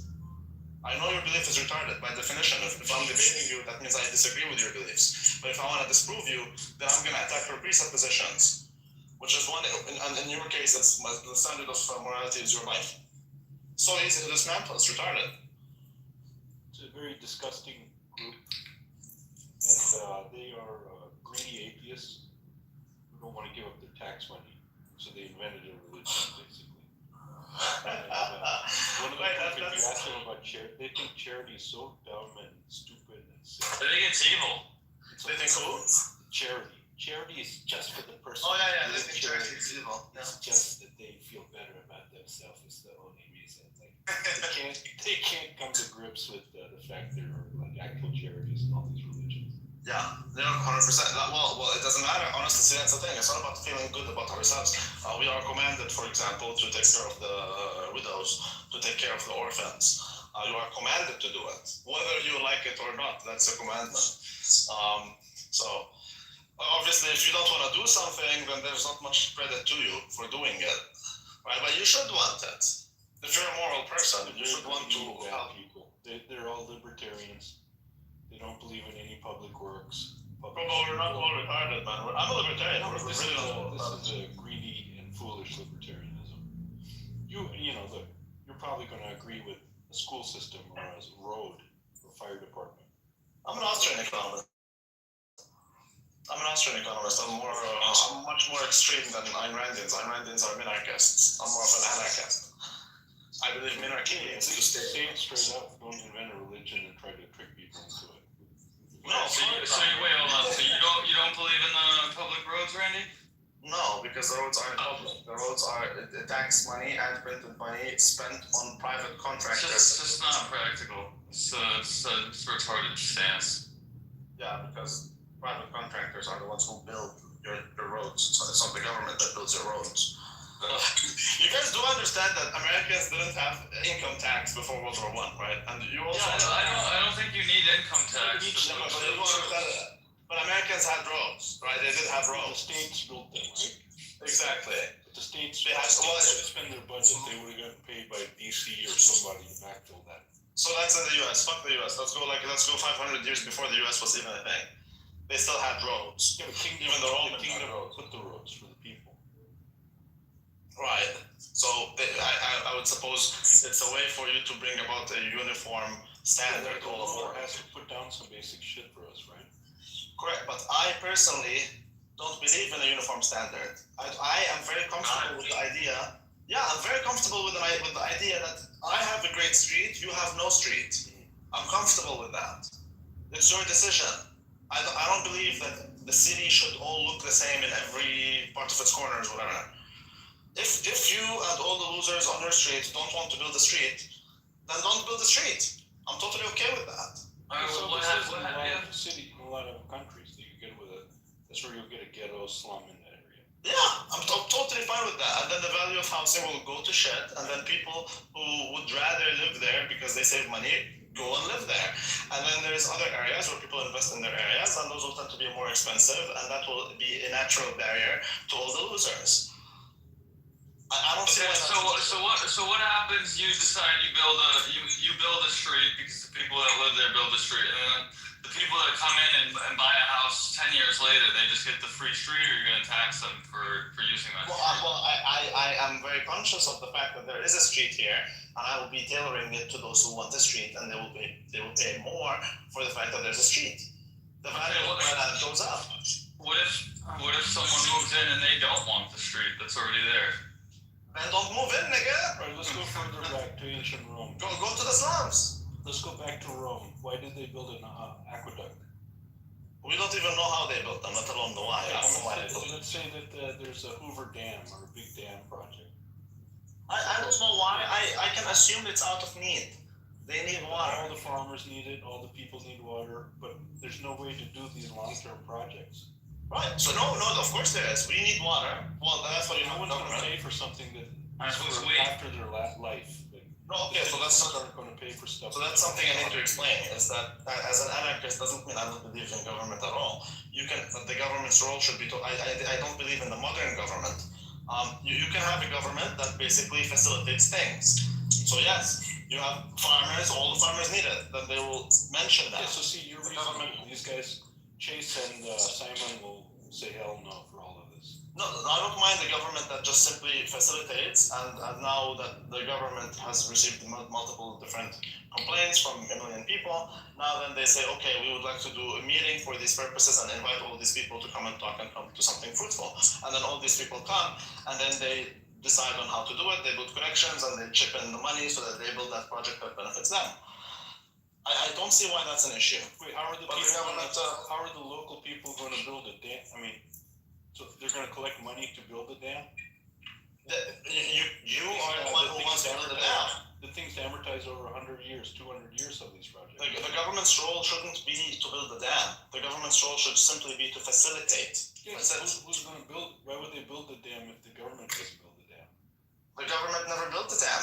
The government pays people to build the dam. Right. So who else will be able to pay for a dam? No one else can afford that. The people who need the dam. Everyone can pay for it. No one can pay 100. What are they going to do? Take 100 years? Oh, okay. So that's why. Okay, then charity is a good thing. Charity is a good thing. People who need the dam most. Like a government charity, right, to the people. And that's better because some people get things even though they don't pay for it. Put it this way. Those who 80. Okay, it will reach a point. It will reach a point where if I really need the dam, it will reach a point where I don't mind paying for it, bro. There's no Even way if someone else it costs too much. You can't afford that, dude. It's 100 I can't afford it on my own. But what about 80% If you took of the the whole need? state of Nevada and made them pay for the Hoover Dam, they wouldn't be able to afford that. Okay, but I'm saying 80% of those who need it. So everyone except for the plebs, let's say. The people who actually need it for business purposes. If they all come together and pay for it, it'll happen. If they don't pay for it, then it won't happen. They tax those people. If it's properly spent, then that's The problem here is this.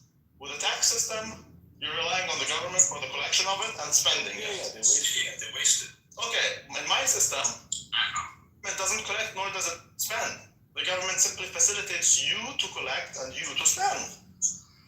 It sounds like there needs to be organized though in a centralized entity to do those things, which sounds like a company. You can build a centralized entity to specifically finish that project and then disband that. I don't see an issue with that.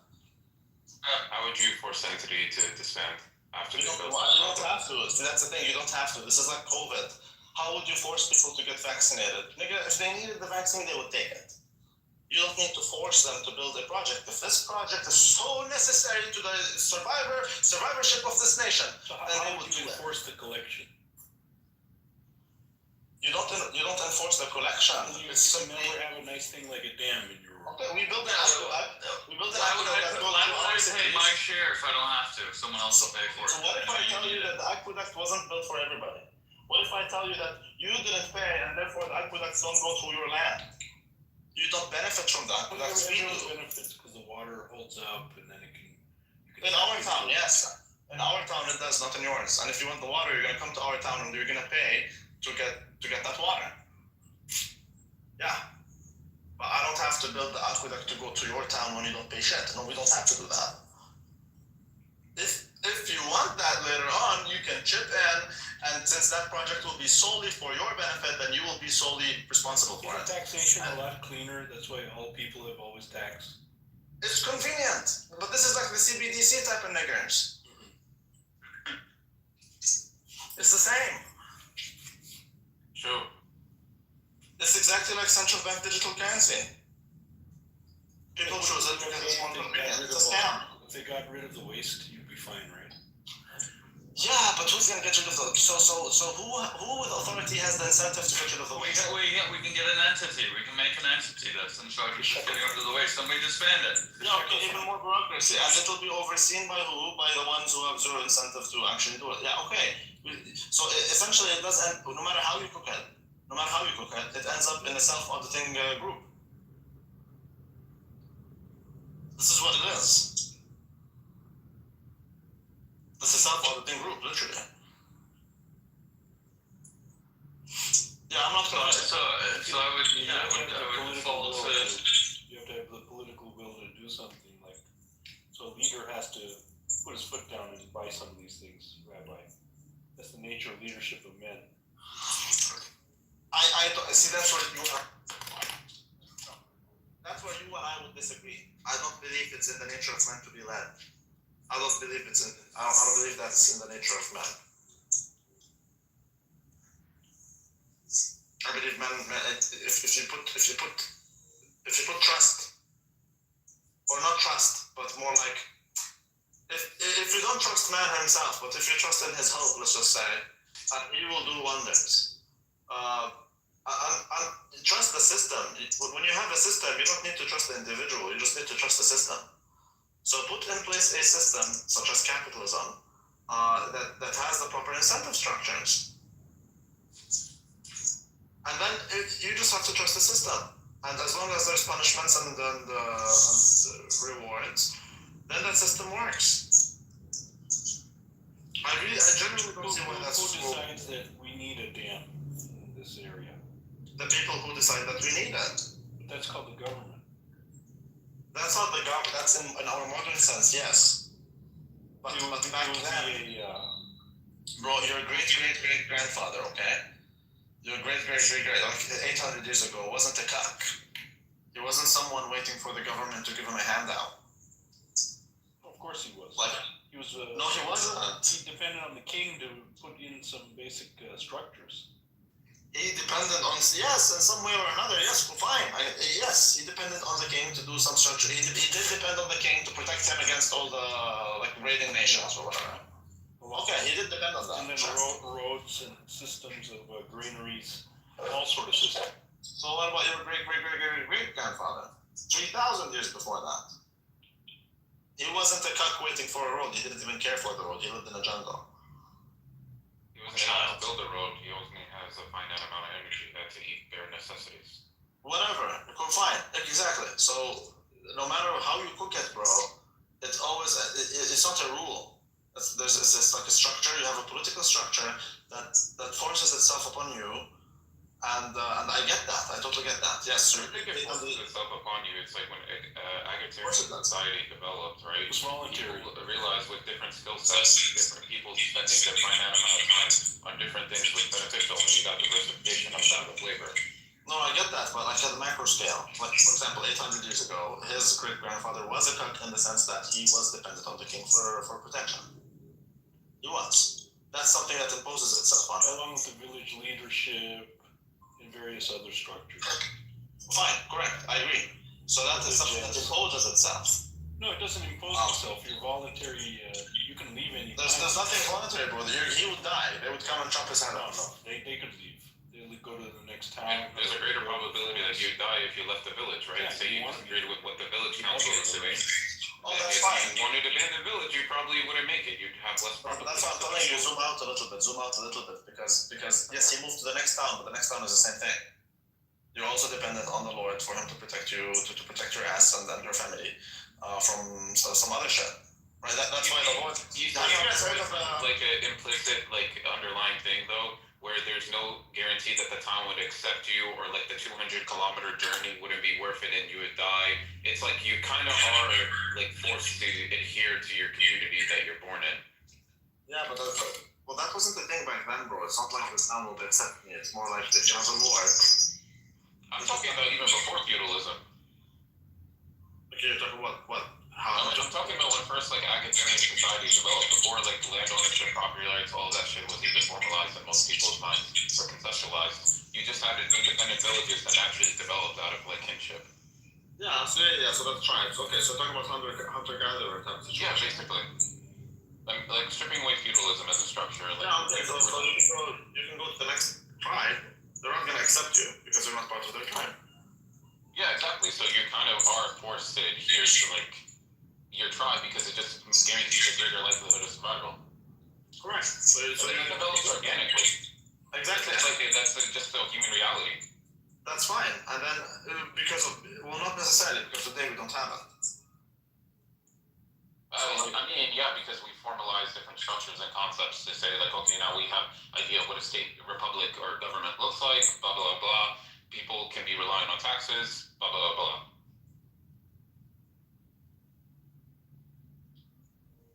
There's different incentives, right? So that came with the change. Yeah.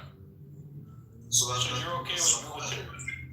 That's my point. Is that things keep changing? I defense. No, I would rather militias. All right, that's a good start. So I would like to have militia. So then you should be okay with some basic schooling too, so your kids are not retarded. Well, you think like a nation of militias. Hold on. I think schooling should be private. I don't think schooling should be public. Can I ask a question? After all, the R word. What where did you go to school? Lawrenceville. That's all. A better school than you did. Well, first of all, you don't know. No, I know you didn't go to Exeter, so I know I went to. Well, I didn't go to Exeter. Of course I didn't go to Exeter. Yeah, so Lawrenceville was on that level. So Lawrenceville, with all due respect, Lawrenceville is a great school. Top 5 in anyone's book. That's better than where you went to high school, correct? First of all, correct or incorrect? First of all, you never went to high school. But again, it doesn't matter. Why are we talking about how with all due respect, Exeter is okay. I give you props. For one. Amazing high school. But we're trying to have a conversation, bro. Yeah. What were we talking about? Yeah, I'm talking about I'd rather have a militia. Now we're talking about schooling. I think if you're okay with militia, that means you're okay with other basic services. You're okay with others. No, because the militia is not public. It's private. You have multiple militias. So you got private militias. How are they going to defend your country?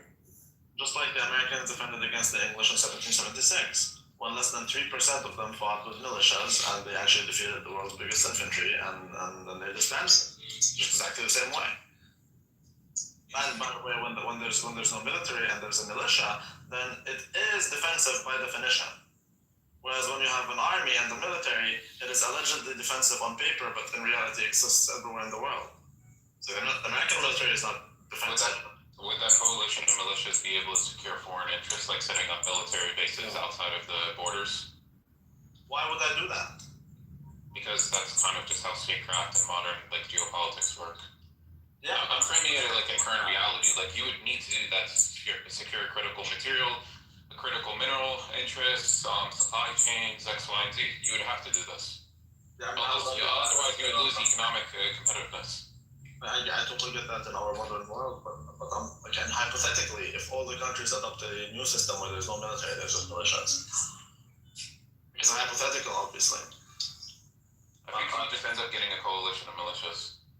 Yeah, sure, and I don't mind that. You'd have a war of the militias for the control of the United States.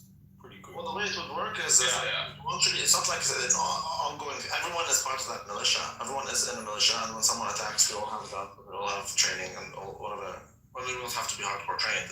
It doesn't matter if everyone has a gun. If everyone is a fighter, you're not going to be able to occupy this land, and that should be the goal. So it's just a military that we're going to call militia. What's the militia of Alabama going to look like? What's the shithole state? It's going to have 0 black people.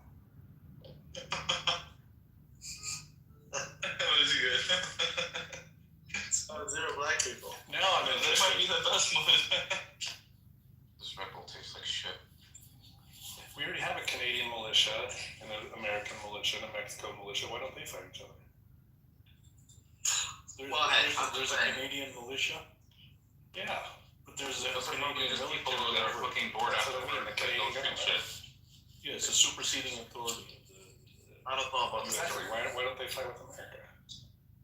Is there a Canadian militia? They have fought. No, I'm talking about the government. He's making a joke, but he's being serious.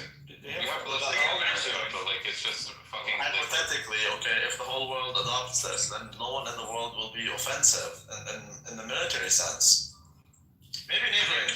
I think what Q is saying, if the militias in the United States would immediately fight in order to take control of the United States, why isn't there like a global, just all-out war to take control of the world? I think every country already has an anarchist. But they're not saying that. Why are they fighting each other? They're not saying that. They're saying there will be a coalition between these militias. They're not saying that there will like there is now. But yeah. Q, did I get it right? What you're trying to point out, or no? Well, I changed the word from military to militia. All I'm trying to tell you is that whatever you say, and that is true, by the way. Whenever you say something bad about anarchy, for example, but it's no different than what it is now. That's essentially what it is. So why are you against what we have now? I don't get it then. Because half of my money goes to it. Exactly. And also because you have one gangster instead of a million gangsters. But Randy, your money flex. Randy, if there's no government, how does Israel defend itself? Israel won't have to defend itself if there's no government. So you're for a 0-state solution? Yes. Based. I even came up with an entire peace deal, and they rejected it. So yours is the best deal I've ever heard, by the way. It is the best, literally. If you want Is it the water park one? Yes. And the dividends. Remember, go ahead. No, you go ahead. Made a bunch of pictures with like early AI, like 2-3 years ago, whenever you came up with that, of a Palestinian water park. But I'm the marketing manager. Me and Lou work together from the Lazy River That's not funny. That's to not the funny. SeaWorld. It is funny. I challenge anyone to come up with a better peace deal. Because my peace deal, actually, there's an incentive structure that holds. That's right. And actually, there's an till the day you die, and your generations, like after you, and they will all receive a passive income. It is unironically the best idea. It is. I know. Lou, are you there? I got Bobadilla. Do we really have to kick you, bro? Yes, I'm here, David. Right. We're still talking about this boring topic, Rabbi? Israel-Palestine? Still? No, we waited until you got back to talk about it. Yeah, exactly. We're talking about. Shut your sweet ass up, boo boo. We're talking about anarchy. That's racist, Lou. Every time I come in here, you guys are talking about Israel-Palestine. Can't get enough of it. No, but a Capuelo, they were talking about anarchy and militias. Where's the arms on your little avatar? We don't care about Israel Palestine. We don't care about that shit. That's what. Yeah, but a couple is just 2 boobs without nipples. I got it, yeah. She has her arms folded. No, those are her titties. No. Rude. You ruined the picture, now I can't unsee it. Don't sexually harass my avatar. She's 5, bro. Which child? I'm gonna take it and put a bra on, so at least it's decent. Make me one. I'll do one with a bra if you find one. Child. She was the only one that got it. And Q and I is a comedy. It's like we're perfectly in sync. We always finish each other's sentence. Oh. It's amazing. I want to do another poker game, Rabbi. That was really fun. Yeah, play with these nuts. I'll do one in Church of Buttercup. It'll be Why are you spreading fake news that I lost? I have told you, fucker. Why did you run away with almost half my money? Did you beat them last night? Yeah, I did, but I was hoping to beat you and take back my money, and then you just ran away. no, it was like split. It was a split pot. Steven. No, I was richer than you. I was like, 80K richer than you. It was like 580 to 470 or something like that. Or 520 to 470. It was very close. Yeah, but you took almost half my stuff. But you got most of your money on the glitch. Nah, that's the game, bro. Like you can't. That's the game. I don't know. Yeah, but you got a familial fish. Fucking 8 on the river. Dude. That's right. That changed everything. That changed the whole dynamic of the game. I mean, it happened multiple times though, so it's not that sole thing. I mean, bro, it's a game of odds. It's just a game of odds. That's all it is. You just trust in math and you trust in Allah, and that's it. But if everybody trusts in math and Allah, what happens? Then everyone's a winner. There's no rule. It's just socialism. Everyone gets a star on their forehead. I don't think you'd like your faith if everyone was like if it wasn't like an exclusionary thing. Like it wouldn't be a cool club if everybody had the same belief, you know? What are you talking about? I don't know. I'm saying It's you like don't the fucking you don't quote from really The Incredibles. It's you like don't- if everyone's super, no one is. Or whatever. Yeah. Like you don't all want us to join the Eastern Orthodox Church, right? Because well, then your religion won't be cool and This is exclusive. a very Jewish mindset. Yeah. I'm a little high right now. Sorry. But the point of religion isn't to be cool. If you want to be cool, then you should put a tramp stamp, wear fishnets, smoke a cigarette, and wear sunglasses inside. I mean, that makes you look. In fact, that's why religions splinter because they get too big and they're not intimate and cozy anymore. And so people need to splinter into sub-religions, and then it feels cozy and exclusionary again. The polytheists don't have this problem. That's just math, Rabbi. Religions only splinter when they claim to have an objective truth. Rabbi, what do you think about this idea that the polytheists don't fracture and have issues? Exactly. They do, though. They don't believe that they don't believe that they have an objective truth necessarily. They don't believe that they have. They do fracture. There's like different strains of Hinduism. I mean, different strains of a compelling case. I think it's You have interesting. Apple right here. He's a Hindu. He doesn't mind a Hindu who disagrees with him on this or that. That's not how they roll. That's right. They don't have a way. And we have a way. That's what I meant by objective truth. So there's a way to do something. Other ways are wrong. Yeah, according to you. Yeah. Right. According to the polytheists, whatever. That's not how they see things. They don't have a way to do things. They have, like, it can be multiple ways to achieve the truth. Whatever. Like Freemasonry is based on all that Hinduism stuff. That there's multiple ways to realize the truth. Alright, boo boo PTR, it's not great. But you gets the We don't believe in that, though. We believe Jesus says, I am the truth and the way, and only through me. That's like even worse. It's more vulgar. No, it's, We're very strict. We're not. Why does it feel like a teeny weeny bikini? I didn't ask. We're strict. We're I'll not. ask to make it bigger. Yeah. You made it worse. Now you really can't unsee it. Now, Well, it looks like hooves. It does. Like hooves. yeah, it doesn't look like. Add hands. If you add hands, then it'll work.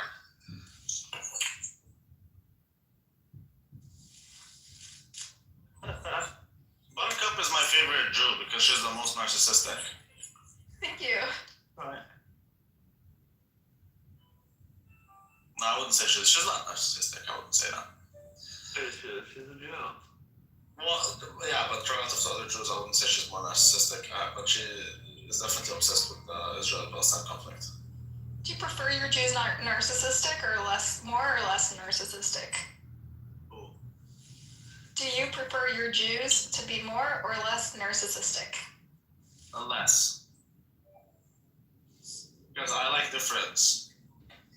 I don't like the norm. The average Jew is very narcissistic, so I would rather be more interested in a Jew that's not narcissistic. So This proves her other point, where if we all believe in the same thing, you'd want to break away.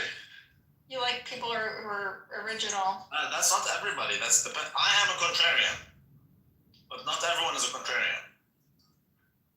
I'm a contrarian. Okay, but not everyone is. I'm so contrarian. I'm not contrarian. Most Jews are contrarian, like to an annoying degree. Yeah, they're contrarian to an annoying degree. They're contrarian when it comes to Torah. They just want to counter God in every possible way. That's the whole tradition. What's that formalized tenet in Judaism where if you can argue for something well enough, it becomes a objective truth? What is that called? I don't Is that a know. real thing? I've never heard of that. Well, it's not in Torah. Maybe it's a Talmud. I heard someone explain that before, but I didn't know what's the formal concept called.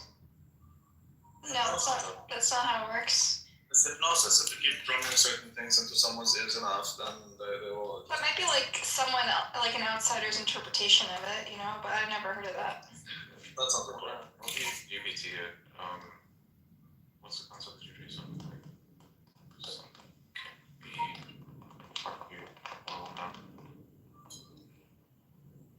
That's not a thing. My dad's a rabbi. It's not a thing.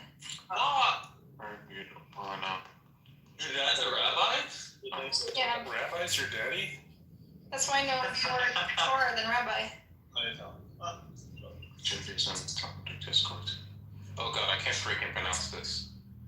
I'm gonna type this. How does your dad feel about your views on Israel Palestine? Yeah. Well, it's mostly because they're like Zionists, but like they're just used to it. I've been like the crazy person who yells about apartheid and genocide at the Shabbat table for a while, so they're just part of the. I keep things interesting, What's a Shabbat table? A Shabbat is like on Friday night. They do this like family dinner and usually have guests over and have like a 3-course meal.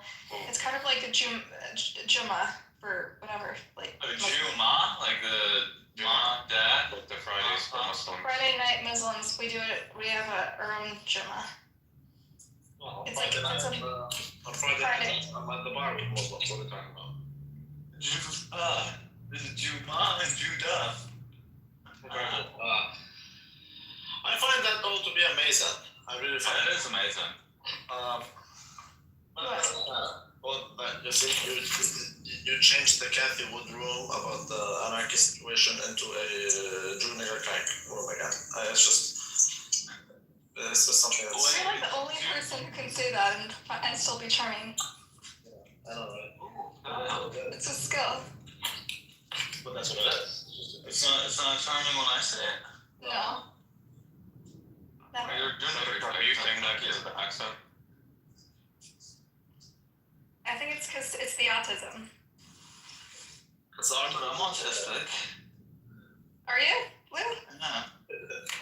More autistic You should have showed. You should have told. You should tell more people, and they would understand. They'd find you more. They'd find you more charming if you told people you were up. Yeah, I scored what, like a 142 on the raids or whatever it is, and you got like a 137. Yeah, I got 130 something. Oh shit, you remember, bro? Yeah, 130 something. Yeah, 130 something. Yeah. It's 142. He's more autistic than I am for sure. Mazel tov. I mean, him remembering your score is just another addition to his score. Yeah, I do remember he was 140 something, I was 130 something, yeah.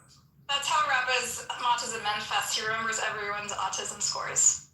Benchmarking autism is crazy. Well, Rabbi doesn't believe in benchmarks.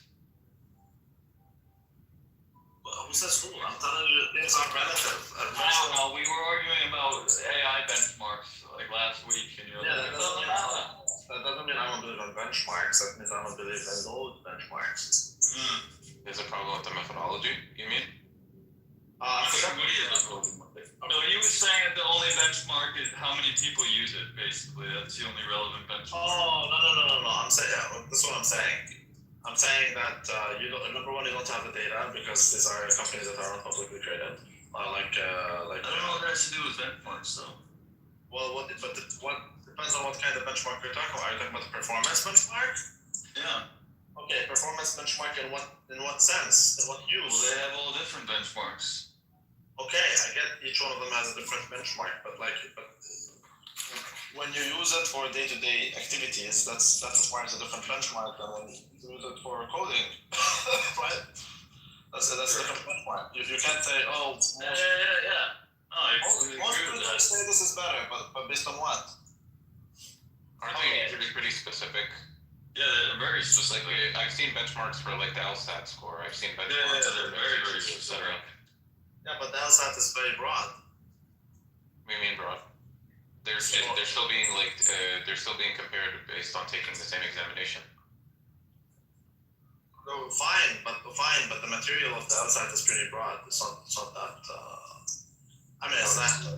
But I would assume they still give it the same exam. Like it's still a comparative score if they're taking the same exam. No. Yes, that's right. So, but that is the benchmark. Is the LSAT, whatever.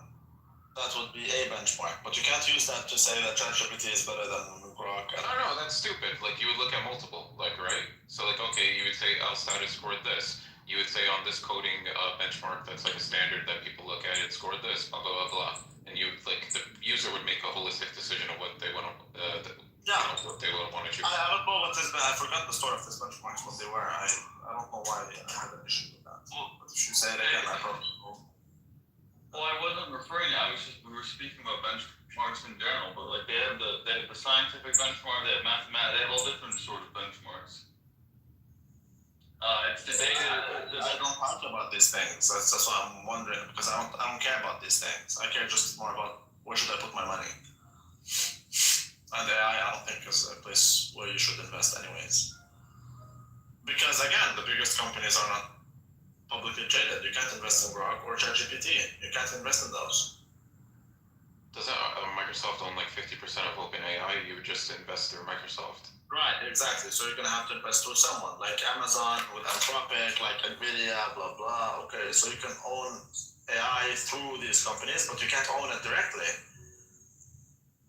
That's kind of no different than many technologies, to be honest, because like I work as until recently I've transitioned to the tech side, but up until recently I was a primary research analyst at a hedge fund. And most of my clients, when they're mapping out their investment strategies, they're looking at the supply chain. So when someone comes to me and they said, okay, we want to invest in electric vehicles, they're looking at like the tier 1 to tier 3 suppliers of the raw materials themselves. Then they're going to the actual OEMs, and then they're going to distributors of electric vehicles as a product, et cetera, et cetera. So you invest through different companies, yeah. You look at the entire value chain. What do you think about Tesla humanoid versus the Chinese humanoid? What's the name of that fucking company? I have no comparative knowledge of the Chinese. What do you think about the cars, the electric cars between Tesla and XPeng? Something close to cost of capital, like no American. Yeah, it is XPeng. It's the same company. It's the same company. What's the difference between Tesla and XPeng? Big, huge difference. You're talking about like between the vehicle models themselves. It's not even Between close. their manufacturing prowess. Between their Manufacturing prowess. Their The Chinese were able to mobilize a greater number of skilled workers much quicker than America. They don't have to worry about the cost of labor. They also are dealing with consumers that are willing to pay premium for more advanced features. Where in America, you would have people that like would be adhesive to like adopting electric vehicles very fully for cultural reasons, for like user preferences naturally. But at the end of the day, also, if you look at the labor negotiations within the United States under like the auto workers union, after every single round of negotiations, when it comes up for renewal, like every 4 years, the gross profit margin for these companies has decreased considerably, and they've had to strip down the vehicles, like material-wise, quality-wise, to make up for that gross profit margin loss. Ultimately, I see the United States conceding to China and just using joint ventures to get skilled Chinese labor that is subsidized to basically build their cars. China's gonna just become Toyota of the 80s and 90s. They already have. China owns the battery industry anyways, so yeah. This whole push to electric vehicles is just a way to surrender the automobile industry to the Chinese. It's also there's critical industry. So my whole theory around why the tariff war happened is because the European markets. Okay, so like over 14 Chinese electric vehicles entered the European market last year. Actually, no, in the past 12 to 18 months, roughly. I don't remember the exact stat. But it's like 12 to 14 models entered. Their market share in Europe has gone up double-digit percentages in like more than 5 countries in the European Union. And if they are now adopting electric vehicles in China, coming with that is the whole value chain of the software, of the hardware to support that, of the batteries, that European countries now will have to lean more and more on Chinese infrastructure to support a critical product and critical industry like the automotive industry that China is now taking over in those European markets. And the US sees that as a broader global security risk.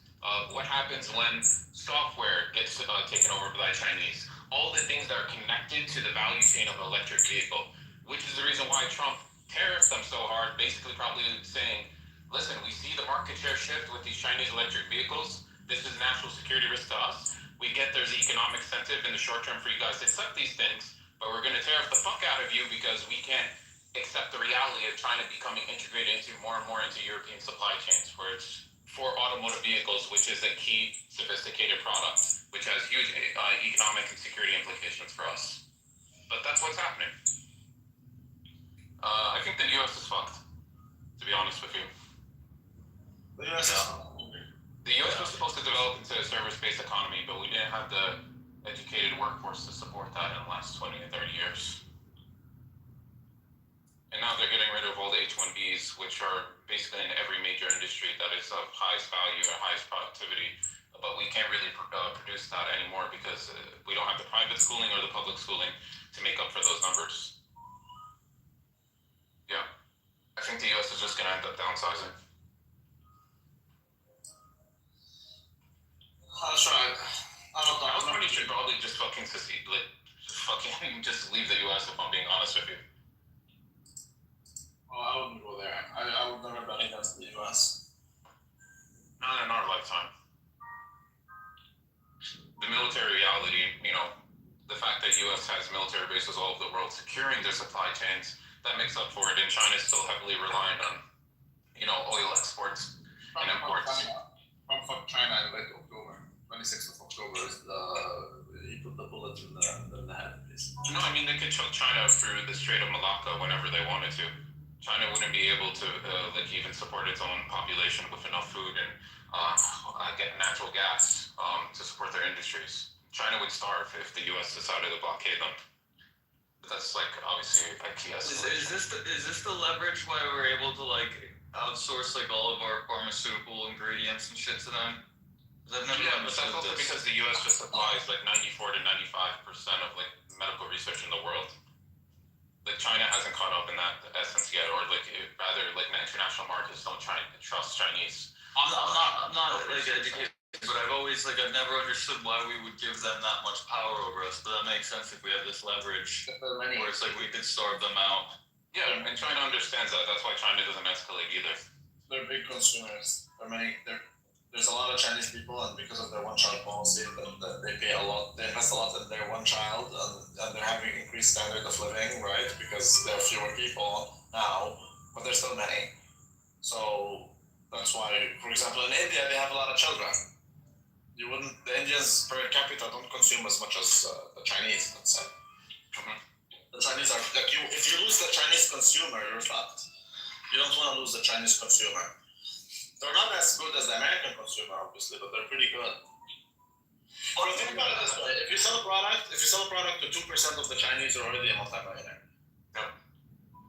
I wonder there's a lot of talk of like the population collapse and the TFR rate and all these things, but like I wonder at what point, if at all, does AI basically inherently make your population become a liability, like a larger population?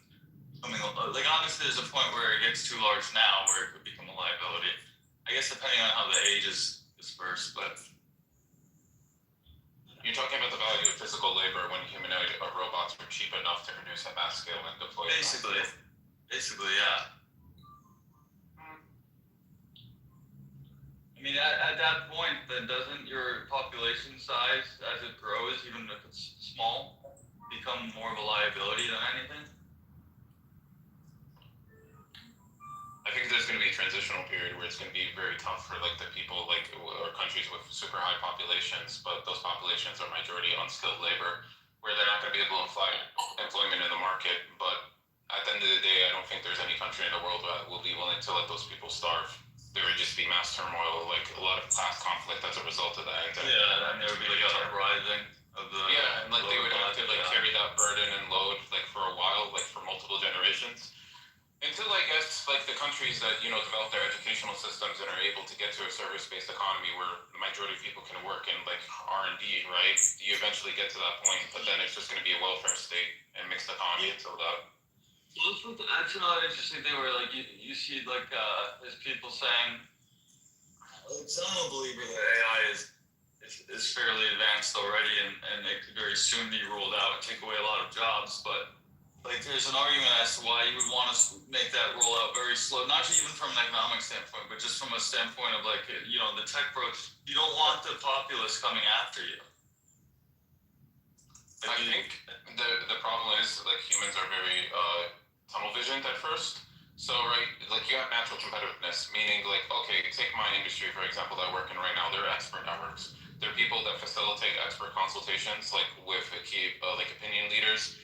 In various industries, and our clients are the buy side, right? So hedge funds, private equity firms, large asset managers, etc. So one company, right, in our industry, they rolled out AI agents for doing channel checks, meaning the AI agent is able to analyze the entire supply chain and interview that industry expert instead of an experienced like 5-year plus tenured analyst.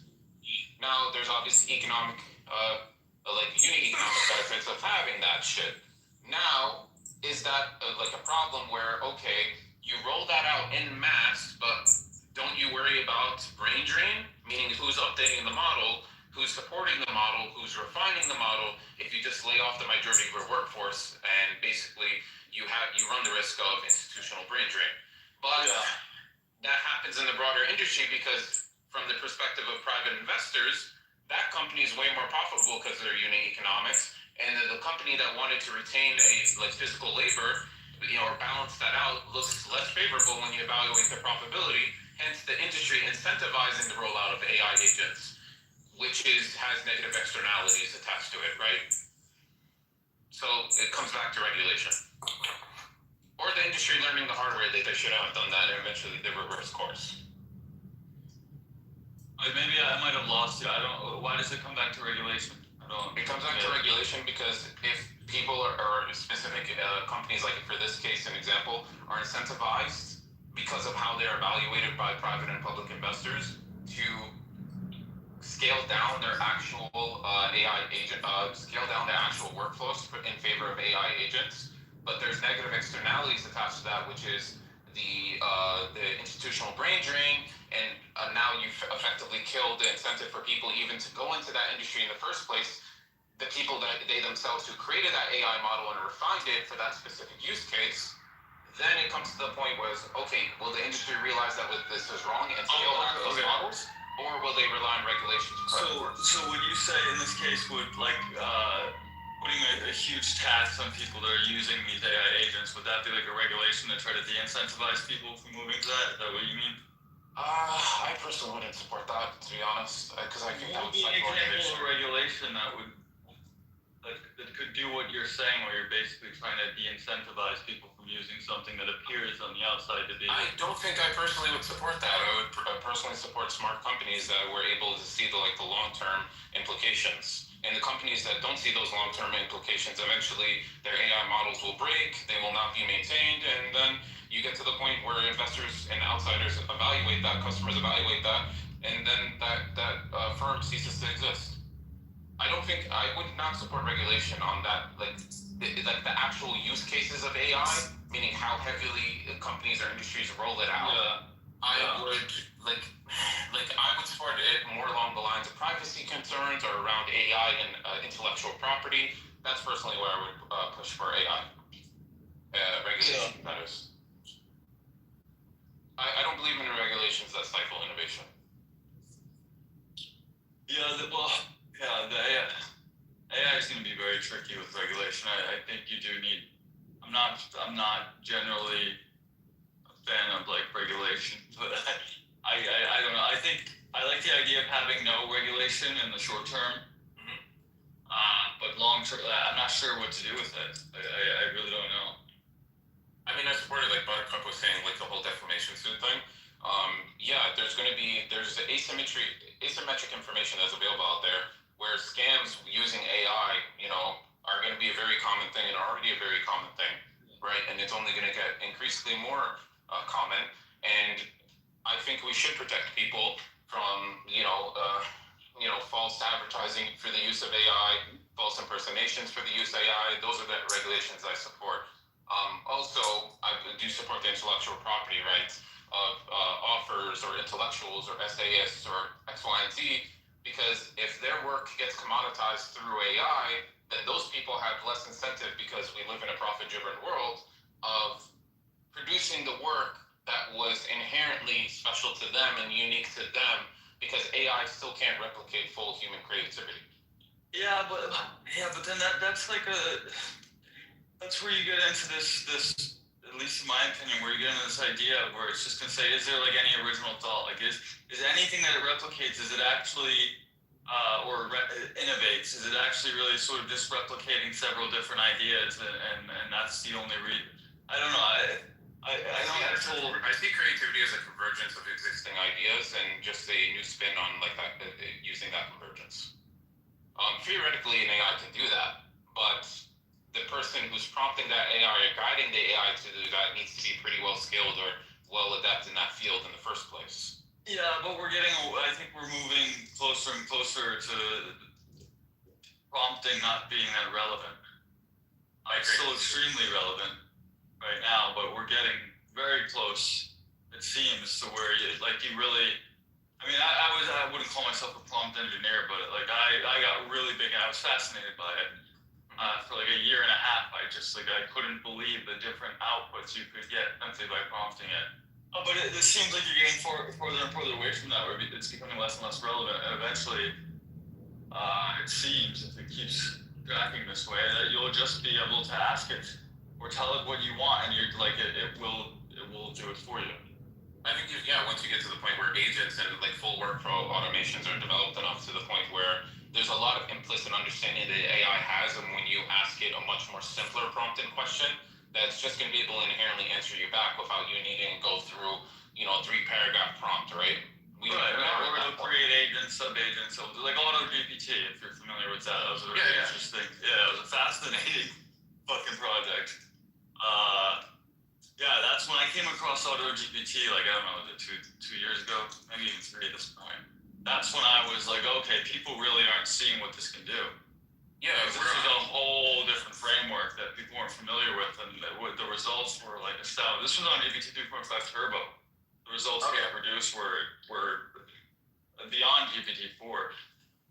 I feel like we've actually downgraded with GPT-5, or rather, the base model. I'm not impressed by it, to be honest. This is my impressions of it, of using it, right? Because I work on automation explanations from like my investment firm now, like for like a mix of prompt engineering and also guiding like development of our agents.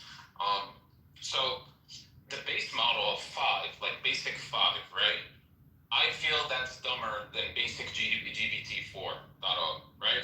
Yeah. But the thinking model, which takes 3 to 5 minutes to send your output, is considerably better. But the thing is, beforehand, GPT-4 with its like latency of like 5 to 10 seconds was great. Now, for me to get a comparable or better answer in 99% of my use cases, I have to wait 3 to 5 more minutes than previous. So the low end is horrible compared to before, but the middle tier and higher tier is effectively better. But that's annoying in it, like for a basic user. Yeah. Yeah, and the thinking models, they're giving it more reasoning tokens, right? That's kind of my understanding. Is that basically what it is, or is it entirely different? I've noticed a reversion, like in sense of like it being like ass kissing. I do notice that also it has more like I don't know, like I prompted my custom GPTs very specific, so maybe that's just like it's systemic from that. But I have noticed difference in approach to formatting. And in general length, it's shorter than it used to be. Like the outputs I get are much shorter. Yeah. Which I'm guessing it's good. Like maybe that was user feedback around responses being too long and people needing quick answers because a lot of people just use it as a search engine, which is annoying. Which is why I'm kind of preferring Gemini more and more nowadays. Oh, dude. Well, I can't. I'm very interested to see what 3 is going to be. It's supposed to. I mean, it was supposed to come out last week before. Now they're saying November 18th. It's very. That's the thing with this industry too. It's very difficult to stay up to date on a lot of things. Like if you don't read news flow within 2 weeks, you're already going to be lost. It's actually insane.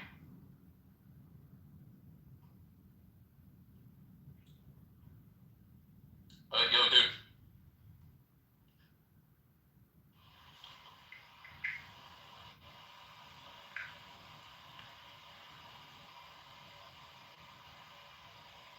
Dude, I was gonna say I'm gonna go catch dinner real quick. It was good talking to you, man. I'll see you around. Yeah. See you around. Take care.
easy topics, bro. Like this is, and that's why we're here. Like that's one of the things that the world is suffering from. There's a lack of dialogue. Like there's a lack of pool of meaning in the world to where we can actually speak about this. Who's that biting a pillow? Chucky, you gotta mute up when you're not talking, bro. These people are so stupid. Joe, I sent you like a direct. It disappeared. Yeah, it disappeared. Joe, I don't he know. I don't really know how to be his operate friend. This app. He trying to force you to be his friend. These fucking retards. You don't even speak Chinese, dude. Okay, he left. Damn, man, I thought you was smarter than that.